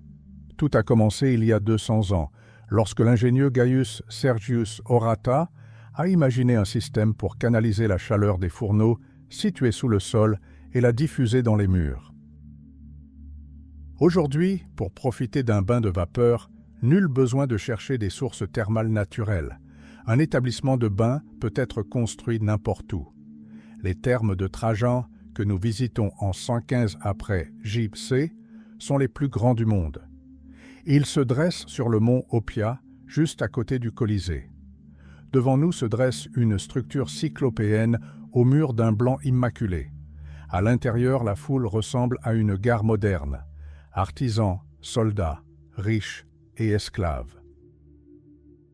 L'entrée ne coûte qu'un quart d'assa. À titre de comparaison, une assa et demie permet d'acheter une flasque de vin et du pain. Ainsi, à Rome, la propreté est accessible à tous. Dès que nous franchissons le seuil, nous découvrons une immense piscine à ciel ouvert. Elle rappelle la place Saint-Marc, inondée à Venise. Ici, on ne nage pas, ce n'était pas la coutume dans la Rome antique. On se contente de rester debout dans l'eau, à bavarder et à profiter de sa fraîcheur. Mais les thermes ne sont pas de simples bains. Ce sont de véritables villes dans la ville, occupant la superficie d'un pâté de maisons entier. On y trouve des bibliothèques, abritant des rouleaux latins et grecs, des jardins ombragés, des fontaines et même des espaces de spectacle. C'est une sorte de villa populaire où plaisir physique et spirituel se côtoient. Notre voyage commence sur le terrain de gymnastique. Une activité incroyable y règne. Hommes et femmes courent, sautent et jouent au ballon. On y découvre les prémices du volley-ball et même une sorte de tennis où la balle est frappée avec la paume de la main. Les femmes exécutent des exercices athlétiques dans des tenues qui rappellent étrangement les bikinis modernes. Chacun s'efforce de transpirer abondamment, car c'est la base de toute la procédure. Après les exercices, des esclaves raclent la sueur et l'huile des athlètes à l'aide de grattoirs incurvés spéciaux appelés strigiles. Nous pénétrons maintenant dans le bâtiment. On découvre d'abord le tépidarium à la température modérée, puis le majestueux caldarium. Cette salle, immense comme une cathédrale, est emplie d'une vapeur dense. Les voûtes sont ornées de stucs aux couleurs chatoyantes et les murs sont revêtus de marbre rare de Numidie et de Phrygie. Le sol est si chaud que les visiteurs doivent porter des sabots de bois spéciaux pour éviter de se brûler les pieds. Pour ceux qui trouvent cela insuffisant, il existe un laconicum, un sauna sec, où la température atteint 60 degrés Celsius. Dans les bassins du caldarium, l'eau est brûlante. Ici, dans le brouillard, on peut croiser n'importe qui, même notre dominus habituel, en pleine discussion d'affaires d'État, insensible à la sueur qui ruisselle sur son visage. Toute cette chaleur est maintenue par une armée invisible d'esclaves chauffeurs dans les galeries souterraines. Ils alimentent sans cesse les fourneaux en bois, chauffant l'eau et dirigeant l'air brûlant dans les cavités des murs. Après la chaleur, nous entrons dans le frigidarium, une salle dédiée au traitement par le froid. Ses dimensions sont impressionnantes. L'une d'entre elles sera un jour transformée en une immense église chrétienne. La vie sociale y est intense. On y organise des rencontres, on y conclut des affaires, et des esclaves lisent des livres à haute voix à leur maître. Cependant, le changement brutal de température est dangereux. Les médecins raniment constamment ceux qui se sont évanouis. Et ceux qui fréquentent les bassins glacés souffrent souvent de surdité thermique, une excroissance osseuse particulière dans l'oreille que les médecins modernes appellent syndrome du véliplanchiste. Notre visite s'achève dans la salle de massage. Le silence y règne, seulement troublé par les applaudissements et le murmure de l'huile. Des masseurs professionnels appliquent des senteurs aromatiques sur la peau, censées la protéger des rhumes avant de retourner à l'extérieur. Fatigués mais revigorés, les Romains quittent ce palais des plaisirs avec l'intention d'y revenir le lendemain. Car pour eux, les thermes sont bien plus qu'un simple lieu d'hygiène. Ils sont au cœur même du mode de vie romain. Parfois, après tous les soins, on peut voir de riches Romains portés par des esclaves directement jusqu'à la civière. Ceci afin que les maîtres ne se fatiguent pas à marcher jusqu'à la sortie. Les serviteurs tiennent d'élégants flacons d'huile, de verre ou de bronze. L'un d'eux mérite une attention particulière. Il a la forme d'un torse d'esclave. Il a les cheveux bouclés, les yeux en amande et d'étranges cicatrices sur les joues, marque d'un lointain peuple asiatique. Peut-être s'agit-il de Huns, qui avait coutume de se taillader le visage au couteau. Des doigts saisissent l'anse de ce récipient et l'emportent. Le massage est terminé. Mais avant de poursuivre, il convient de se souvenir de l'homme qui a transformé le visage de cette ville, Apollodore de Damas, le même architecte qui a bâti le forum de Trajan. Pour construire les gigantesques thermes, il dut prendre des mesures radicales. Profitant des conséquences d'un incendie dévastateur, il ordonna la démolition des étages supérieurs de la Domus Aurea de Néron et se contenta de remblayer le rez-de-chaussée, le transformant ainsi en fondation. Il rasa des pâtés de maisons entiers pour créer un site de 10 hectares, un véritable chef-d'œuvre d'ingénierie. Ironie du sort, c'est précisément grâce à cette décision que les fresques et les mosaïques de l'époque de Néron, conservées pendant des siècles sous une épaisse couche de terre, ont survécu intactes. Il est 3 heures de l'après-midi. Direction, le Colisée. Les combats d'animaux et les exécutions du matin sont terminés. Place au spectacle principal, les combats de gladiateurs. Imaginez-vous flânant dans les ruelles étroites de Rome et soudain, au détour d'une ruelle, une statue majestueuse scintille au soleil. C'est le colosse de Néron, une statue de bronze doré de 30 mètres de haut. Sous Trajan, son visage fut remanié, lui donnant les traits du dieu soleil Hélios. C'est à ce géant que l'amphithéâtre doit son nom. le Colisée. Il était bien différent à l'époque, du travertin d'un blanc éclatant, des statues de dieux et de héros dans chaque arche, des drapeaux colorés flottant au vent. C'était bien plus qu'une simple arène, c'était un symbole de la grandeur de l'Empire. Construit en seulement 10 ans, le Colisée devint un chef-d'œuvre d'ingénierie structurelle. Sa structure est une répétition infinie d'arches superposées les unes sur les autres. Nous approchons de l'entrée. L'entrée est gratuite, mais il faut présenter une plaque d'os, une tesselle. La nôtre porte le numéro 55. C'est le numéro de la porte. Nous traversons un couloir frais et voûté, orné de stucs, et passons devant des vendeurs de pain plat et de noix. Des bookmakers sont également installés à l'ombre. Les paris sur les combats de boxe représentent un marché énorme, presque comme les sports modernes. Nous gravissons les marches et débouchons dans les gradins. Le spectacle est à couper le souffle. Devant nous s'étend un immense tourbillon humain grouillant de 70 000 spectateurs. On dirait une mer vivante. L'exécution finale touche à sa fin dans l'arène. Le condamné tente d'échapper à l'ours en escaladant le filet de protection, mais tout en haut, ses doigts glissent. Des rouleaux d'os rotatifs spéciaux y sont installés, un piège ingénieux qui empêche toute fuite. Un instant plus tard, les flèches des archers renvoient le malheureux dans l'arène, droit dans les griffes de la bête. La foule exulte. Les serviteurs s'affairent à retirer la dépouille recouvrant le sang de sable frais. Pour les Romains, il ne s'agit pas de cruauté, mais du triomphe de la justice. Pendant que les acrobates se produisent dans l'arène, jetons un coup d'œil aux alentours. Le Colisée a été conçu avec une méticulosité extrême. Les secteurs sont strictement délimités selon le statut social. Les sénateurs en bas, le peuple en haut, et les femmes tout en haut des galeries. Un immense dais, le vélarium, couvre l'ensemble de la structure. 1 millier de marins actionnent un système de câbles pour protéger le public du soleil brûlant. Et sous le plancher de l'arène se cache une véritable ville souterraine, des cages à tigres, des armureries et des ascenseurs complexes capables de hisser en un instant des décors entiers, des échafaudages aux falaises, sur scène. Et voici venu le moment solennel. L'organisateur des Jeux, un riche magistrat, donne le signal. Les trompettes retentissent et un cortège festif pénètre dans l'arène.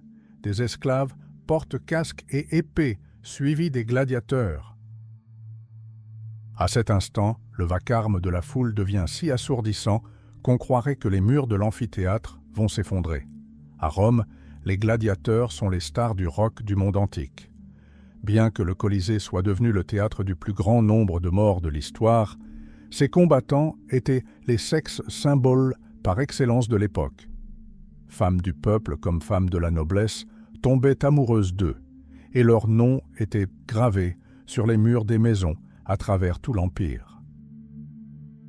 Le spectacle commence. Cette évasion ferait aujourd'hui le bonheur des commères et des paparazzi. Juvénal remarque avec ironie que l'apparence du gladiateur était loin d'être celle d'Adonis. Son corps était couvert de cicatrices, ses yeux étaient larmoyants et une grosse protubérance de son casque ornait son nez. Bref, comme le dit le poète, les femmes aiment les gladiateurs pour leurs armes. Mais qui sont vraiment ces combattants? Chacun a son histoire. Le plus souvent, ce sont des esclaves, vendus à des écoles pour avoir commis des méfaits ou des prisonniers de guerre condamnés à mort. Après la conquête de la Dacie par l'empereur Trajan et la capture de plus de 50 000 personnes, les arènes se remplirent de guerriers féroces et barbus capables de fendre des crânes d'un seul coup de lame courbe. Des hommes libres devinrent également gladiateurs, d'anciens légionnaires, des aventuriers ou des personnes criblées de dettes. Même des femmes de familles nobles entraient dans l'arène, bien que l'empereur Hadrien l'ait rapidement interdit. Il existait d'innombrables écoles de formation de gladiateurs. Les plus prestigieuses appartenaient à l'empereur, mais il en existait aussi des privées. L'entraînement y était dispensé par des lanistes, hommes méprisés du peuple, mais sans lesquels ce spectacle aurait été inimaginable. La vie à l'école était rude, rappelant celle des moines guerriers. Mais les gladiateurs n'étaient pas totalement privés de liberté. On sait que beaucoup avaient des épouses et des enfants, qui laissèrent des inscriptions émouvantes sur leurs tombes. Nombre d'entre eux parvinrent à achever leur carrière en apothéose. Par exemple, un gladiateur nommé Maximus remporta 40 victoires.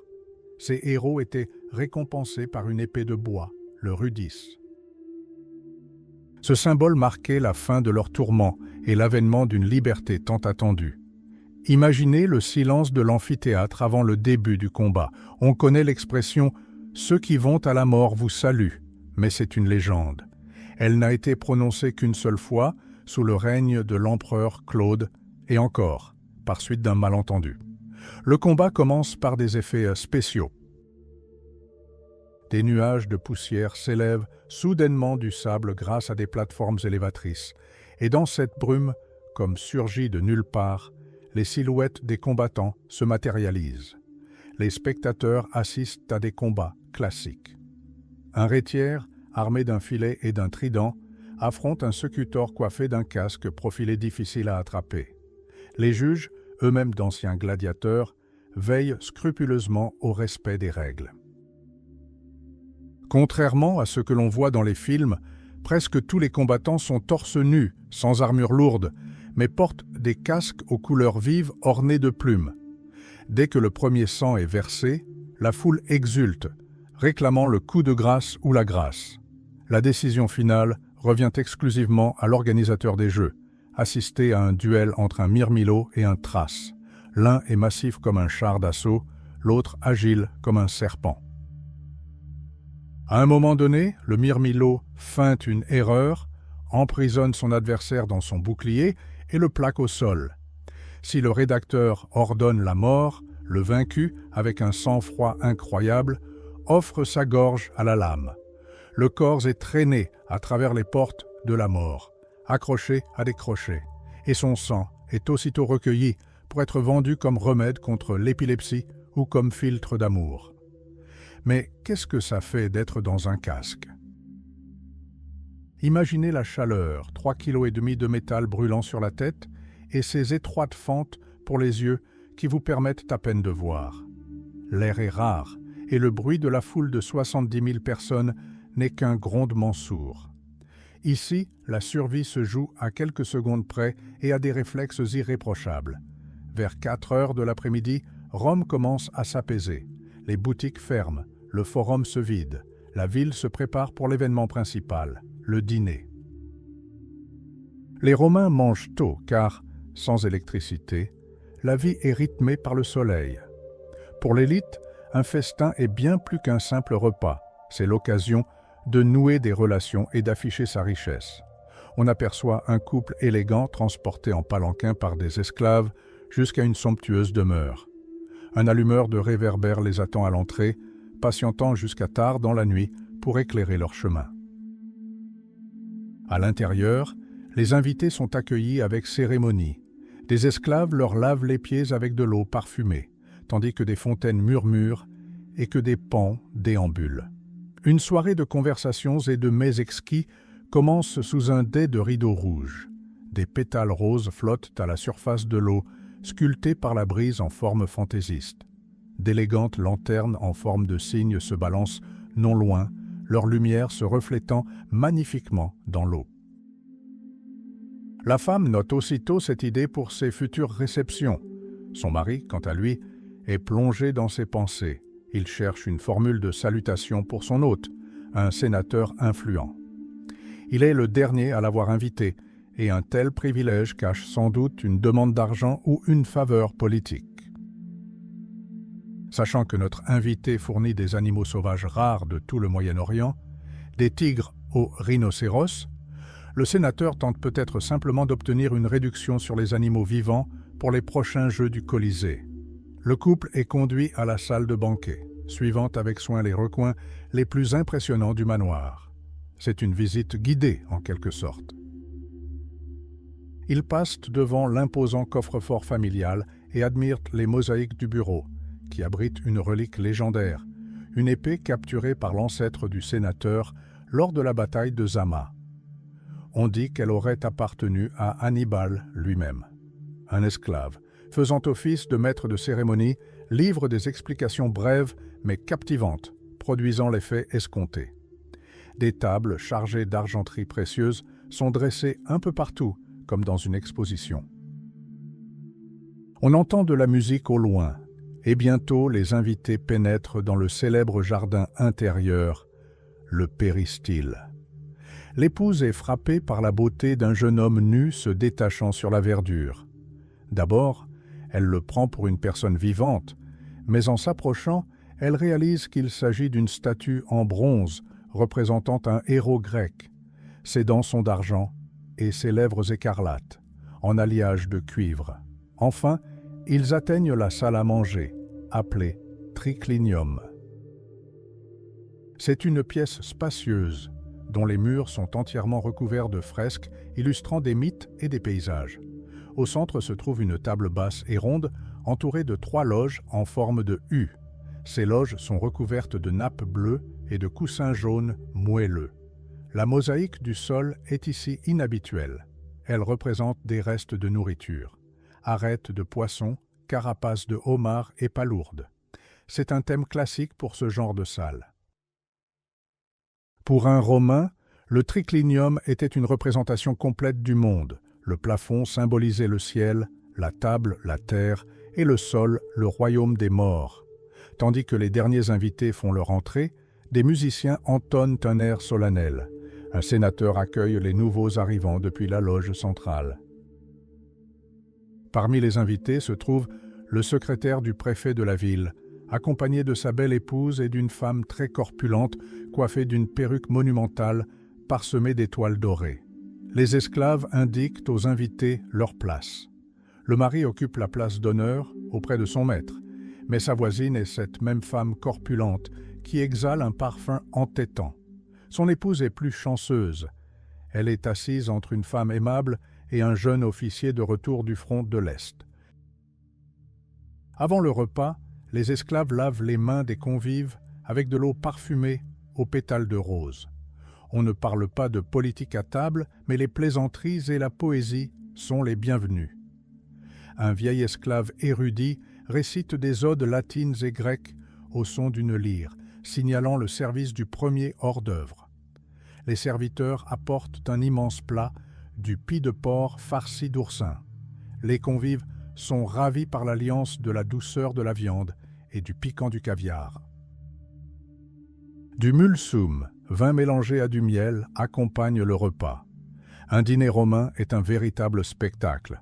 On sait qu'un bon festin comprend au moins 7 plats et peut durer jusqu'à 8 heures.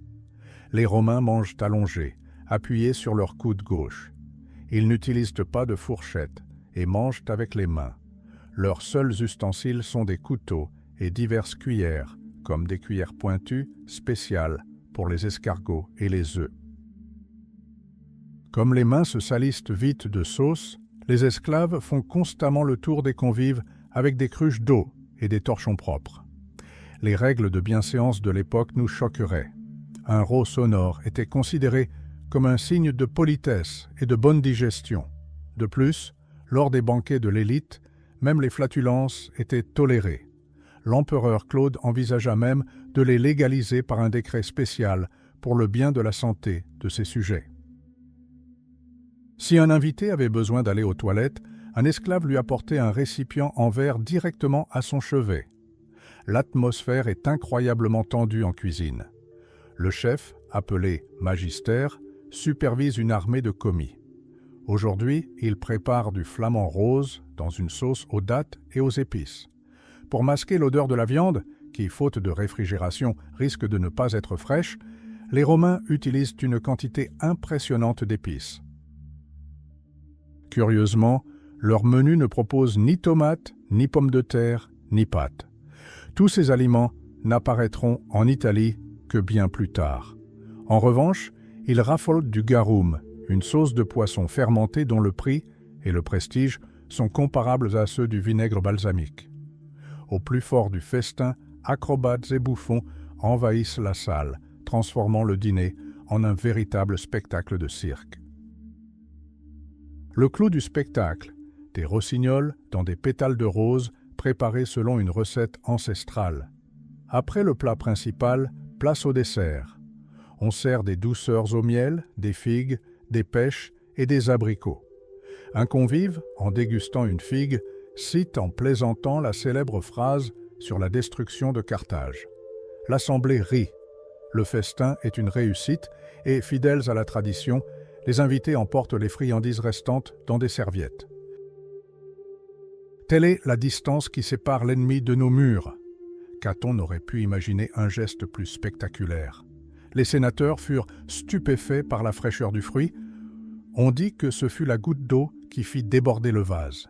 Ils votèrent le début de la Troisième Guerre punique, accédant ainsi à la demande de Caton, la destruction de Carthage. C'est incroyable le récit captivant qu'un simple fruit peut raconter. Soudain, l'orchestre entame une nouvelle mélodie, d'une beauté exotique. Des danseurs apparaissent de part et d'autre, se contorsionnant au son des castagnettes. Cette danse est connue dans toute la Rome antique, un art traditionnel des femmes de Cadix. Le plus étonnant est que l'on puisse encore observer aujourd'hui une danse similaire dans cette région d'Espagne. Je parle du flamenco, qui, à bien des égards, rappelle ses mouvements ancestraux. Les mouvements des danseuses lors des banquets romains étaient empreints de sensualité. On a souvent le cliché que chaque banquet se terminait inévitablement en orgie. Or, c'est faux. Les Romains invitèrent leurs convives pour nouer des relations, asseoir leur prestige ou simplement passer un agréable moment en compagnie, tout comme nous. Et la fête ne devait pas nécessairement se conclure par une scène obscène. Il faut toutefois reconnaître que les relations sexuelles à la fin d'un banquet étaient fréquentes. Faisons une pause dans le repas un instant et admirons les bijoux des convives. S'agissant d'un dîner de gala, chacun arbore ses plus beaux bijoux. Les hommes portent principalement des broches et des bagues. Leurs bagues sont larges, serties de pierres précieuses et sculptées à l'effigie de héros ou de figures mythologiques. Ces bagues servent de sceau pour la cire. Les femmes se parent d'or avec beaucoup plus d'aisance. On aperçoit de délicats filets à cheveux en or et d'imposants bracelets serpentins qui ornent leurs bras. Des boucles d'oreilles en demi-lune teintent à leurs oreilles. L'imagination des joailliers de l'époque était sans limite. Une dame porte un long collier de bagues semblable à une bandoulière. La bague d'une invitée est particulièrement remarquable. Sous le cristal de roche transparent se trouve un portrait finement ciselé de sa mère. C'est l'équivalent antique de nos médaillons ornés de photos d'êtres chers. Il s'avère que cette coutume a des origines très anciennes, mais le festin n'est pas encore terminé. Place à la dernière étape, un joyeux concours de toasts qui dure généralement jusqu'à tard dans la nuit. Les amphores sont marquées de plaques indiquant l'année de la vendange. Le vin est versé dans une grande coupe et allongé d'eau. L'hôte décide comment les invités le boiront. Souvent, on vide des coupes pour chaque lettre du nom d'un convive. Sachant que les noms romains étaient longs et composés de 3 parties, on imagine aisément les conséquences de tels toasts. Rome a vu naître la première grande culture gastronomique européenne. C'est ici qu'ont émergé les précurseurs du fast-food moderne et qu'une tradition de grands chefs s'est épanouie. Aux origines, les Romains consommaient une simple bouillie de légumes et de haricots et la viande était rare. Mais les conquêtes ont introduit de nouveaux mets et une mode du luxe. Le plus célèbre gastronome fut Apicius, qui dépensa des fortunes en nourriture. On raconte qu'il se serait suicidé lorsque sa fortune fut réduite à 10 millions de sesterces, soit environ 20 millions d'euros. Il ne pouvait tout simplement pas concevoir une vie de pauvreté. Que mangeaient les gens ordinaires? La fameuse sauce garum, à base d'entrailles de poisson salé, était l'ingrédient principal. On utilisait diverses épices, safran, poivre, gingembre et origan. Les Romains raffolaient du chou, des navets et des fèves. Le porc était la viande la plus prisée, en particulier le cochon de lait et les mamelles farcies. Le poisson coûtait 3 fois plus cher que la viande et le foie gras d'oie était déjà un mets de choix. Parmi les fruits, seules les bananes, Les ananas et les kiwis étaient inconnus, mais les figues, les dattes et les noix étaient très appréciés. Le miel était le sucre le plus cher. Les mœurs romaines ont également évolué au fil du temps. Initialement, la société était rigide et le patriarche y exerçait une autorité suprême. Plus tard, sous l'influence grecque, une ère de liberté s'ouvrit. Les femmes devinrent économiquement indépendantes, obtinrent le droit à l'héritage et purent divorcer facilement. La vie intime s'ouvrit et le sexe fut considéré comme un don de la déesse Vénus. Les Romains croyaient que le plaisir sexuel favorisait la naissance d'enfants en bonne santé. Mais au IIIe siècle après J-1-6, face aux crises, la société se replia sur la chasteté et renoua avec les valeurs familiales traditionnelles. Il fait déjà nuit. Nous sortons. La ville résonne du bruit des charrettes chargées de marchandises. Des lampes à huile éclairent les lupanars. On reconnaît les prostituées à leurs cheveux, d'un bleu vif ou d'un rouge éclatant. Leur service ne coûte que quelques centimes, comme un verre de vin bon marché. Les canons de beauté de l'époque étaient différents des nôtres. Les formes rondes et épanouies étaient prisées, considérées comme un signe de santé et de fertilité. Pour les Romains, le sexe était une composante naturelle de la vie, dénuée de toute notion de péché, mais encadrée par ses propres règles sociales. Ces règles doivent être respectées. Il en allait de même pour la sexualité à Rome. Des normes existaient, certes, mais elles étaient si différentes des nôtres que les mœurs romaines nous paraissent souvent perverses. Pour les comprendre, il nous faut oublier un instant les règles modernes et tenter de nous mettre à la place de ce monde. Leur logique était en réalité très simple. La première règle stipulait qu'un citoyen romain libre devait toujours dominer au lit. Il pouvait avoir des relations avec des partenaires de tout sexe, mais seulement s'ils étaient d'un rang social inférieur au sien. Il pouvait s'agir d'esclaves, de femmes de basse condition ou de jeunes esclaves. La seconde règle concernait le sexe oral. Un homme libre était censé recevoir du plaisir, non le donner. Les Romains étaient littéralement obsédés par la pureté orale. Pour eux, la bouche était un instrument noble. Elle servait à communiquer, à échanger des informations et, au Sénat, elle devenait même un outil politique. Profaner la bouche était considéré comme honteux. Si les Romains avaient eu connaissance du scandale Bill Clinton-Monica Lewinsky, ils n'y auraient rien vu d'extraordinaire, si ce n'est une chose. À leurs yeux, ce n'était pas le président qui perdrait sa réputation, mais Monica, en raison de son rôle actif. Traiter un citoyen de fellateur était l'insulte la plus grave, remettant en question son statut social. Bien sûr, ce n'était qu'une théorie. En privé, nombreux étaient ceux qui transgressaient le tabou, mais personne ne l'admettait publiquement. Ces règles strictes permettaient à l'élite de justifier l'exploitation des classes inférieures et de protéger ses privilèges. Par exemple, avoir des relations sexuelles avec une personne de même rang était considéré comme un adultère pour des raisons purement économiques. La naissance d'un héritier illégitime de même rang pouvait compromettre les droits des enfants légitimes. Mais avoir des relations sexuelles avec un esclave ne posait aucun problème. La parole d'un esclave n'avait aucune valeur devant un tribunal. Les images érotiques étaient omniprésentes dans les foyers romains. Il ne s'agissait pas pour autant de pornographie. Les fresques des villas cossues, les peintures sur les lampes et la vaisselle raffinée étaient des signes de richesse et de culture. Même le fascinus, organe génital masculin, était considéré comme un symbole de fertilité et un talisman. On en accrochait des images dans les rues et les maisons pour conjurer les mauvais esprits et le mauvais sort. Les attitudes envers l'homosexualité étaient également différentes. Les Romains n'avaient même pas de mots correspondant à nos concepts de gay ou de lesbienne. Il était considéré comme normal de trouver du plaisir dans les corps masculins et féminins. L'exigence principale restait la même. Un citoyen devait être actif. Personne ne s'étonna lorsque l'empereur Hadrien apparut ouvertement avec son amant Antinous. La seule chose considérée comme honteuse était le choix conscient, par un homme libre, d'une position passive. Fait intéressant, la prostitution masculine était également florissante à Rome. Les prostitués masculins payaient des impôts et bénéficiaient de jours fériés officiels. Contrairement aux esclaves, qui ne rapportaient que quelques centimes, les jeunes hommes exigeaient souvent des prix élevés et devenaient de véritables gigolos pour l'aristocratie romaine, amassant ainsi des fortunes colossales. Observez cette scène, une femme âgée tient un miroir de bronze. Au revers est gravé un jeune couple enlacé passionnément.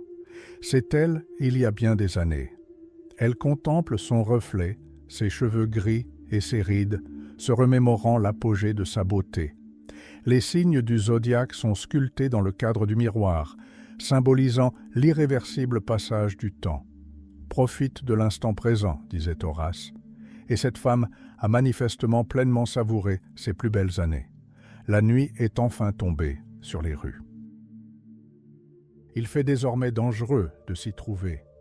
Dans l'obscurité, on peut croiser des voleurs ou se retrouver pris dans un flot d'eau usée et d'ordures jetées négligemment des fenêtres des étages supérieurs. Les vigiles patrouillent les ruelles, maîtrisant les ivrognes à coups de matraque. Pendant ce temps, des esclaves, à la lueur des torches, nettoient les rues des détritus, une tâche impossible en plein jour à cause de la foule. Dans une maison, un homme accomplit un ancien rite d'exorcisme. Pieds nus, il parcourt la pièce, claque des doigts et jette des haricots noirs par-dessus son épaule. 9 fois, il répète « Avec ces haricots, je me purifie ainsi que mes proches. » Il croit que les âmes de ses ancêtres emporteront cette offrande et laisseront les vivants en paix. La ville s'endort. À un carrefour désert, baigné par le pâle clair de lune, se dresse une statue de marbre de la déesse Mater Matuta. Son regard est fixé au loin et un sourire à peine perceptible effleure ses lèvres. Ainsi s'achève une journée ordinaire dans la Rome impériale, une ville qui, même après 2000 ans, semble remarquablement vivante.